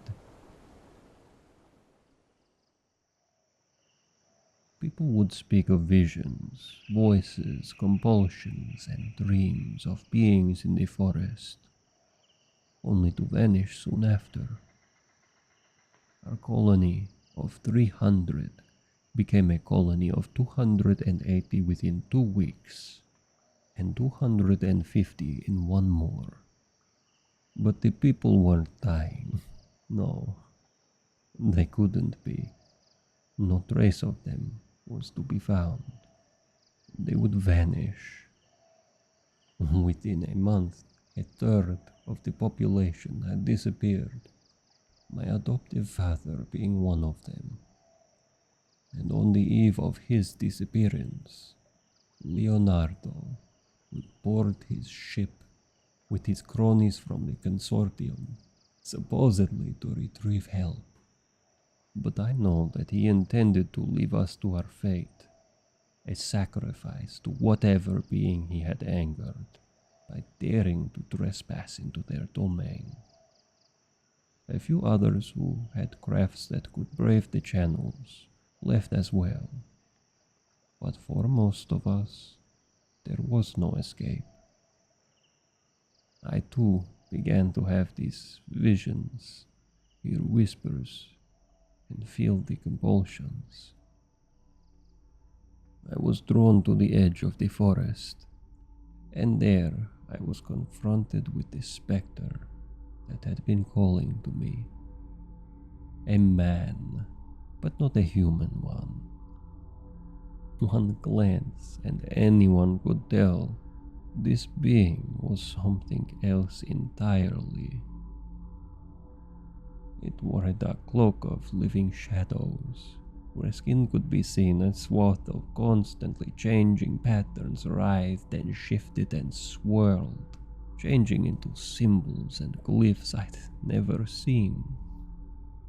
Amongst the chaos of this being stood its sole static feature, the hauntingly beautiful mask that it wore, a stark white visage of bone carved into the uncanny likeness of a human face, covered in barely perceptible cracks with a soft, otherworldly glow. We stood there for an impossibly long time, as it beckoned me, compelled me with its silent request. Enter the forest. I did, and that was when I lost my name. I felt a power flow into me, and was racked with visions, dreams of places, of people, of what had happened and what would come to be. I had entered the forest, and it had become a part of me. But it took a part of me in return. Something given and something gained. And soon I would find that the gift I was given was not quite the boon I thought it to be. Seeing dreams and visions of what might be as another price. How you perceive reality. I dreamed glimpses of a weapon within a temple, a bladed whip in perfect condition amongst the years of decay surrounding it. I was certain that such a thing could not exist in such a place, couldn't be part of the forest, yet it was, and now it is a part of me. I saw visions of another being, one that stalks through the forest, lurking in the shadows, made of the shadows, a being that strikes fear into my silent patron, and I am unsure why. I dreamed of the old man and saw glimpses of my parents, but they are all long gone.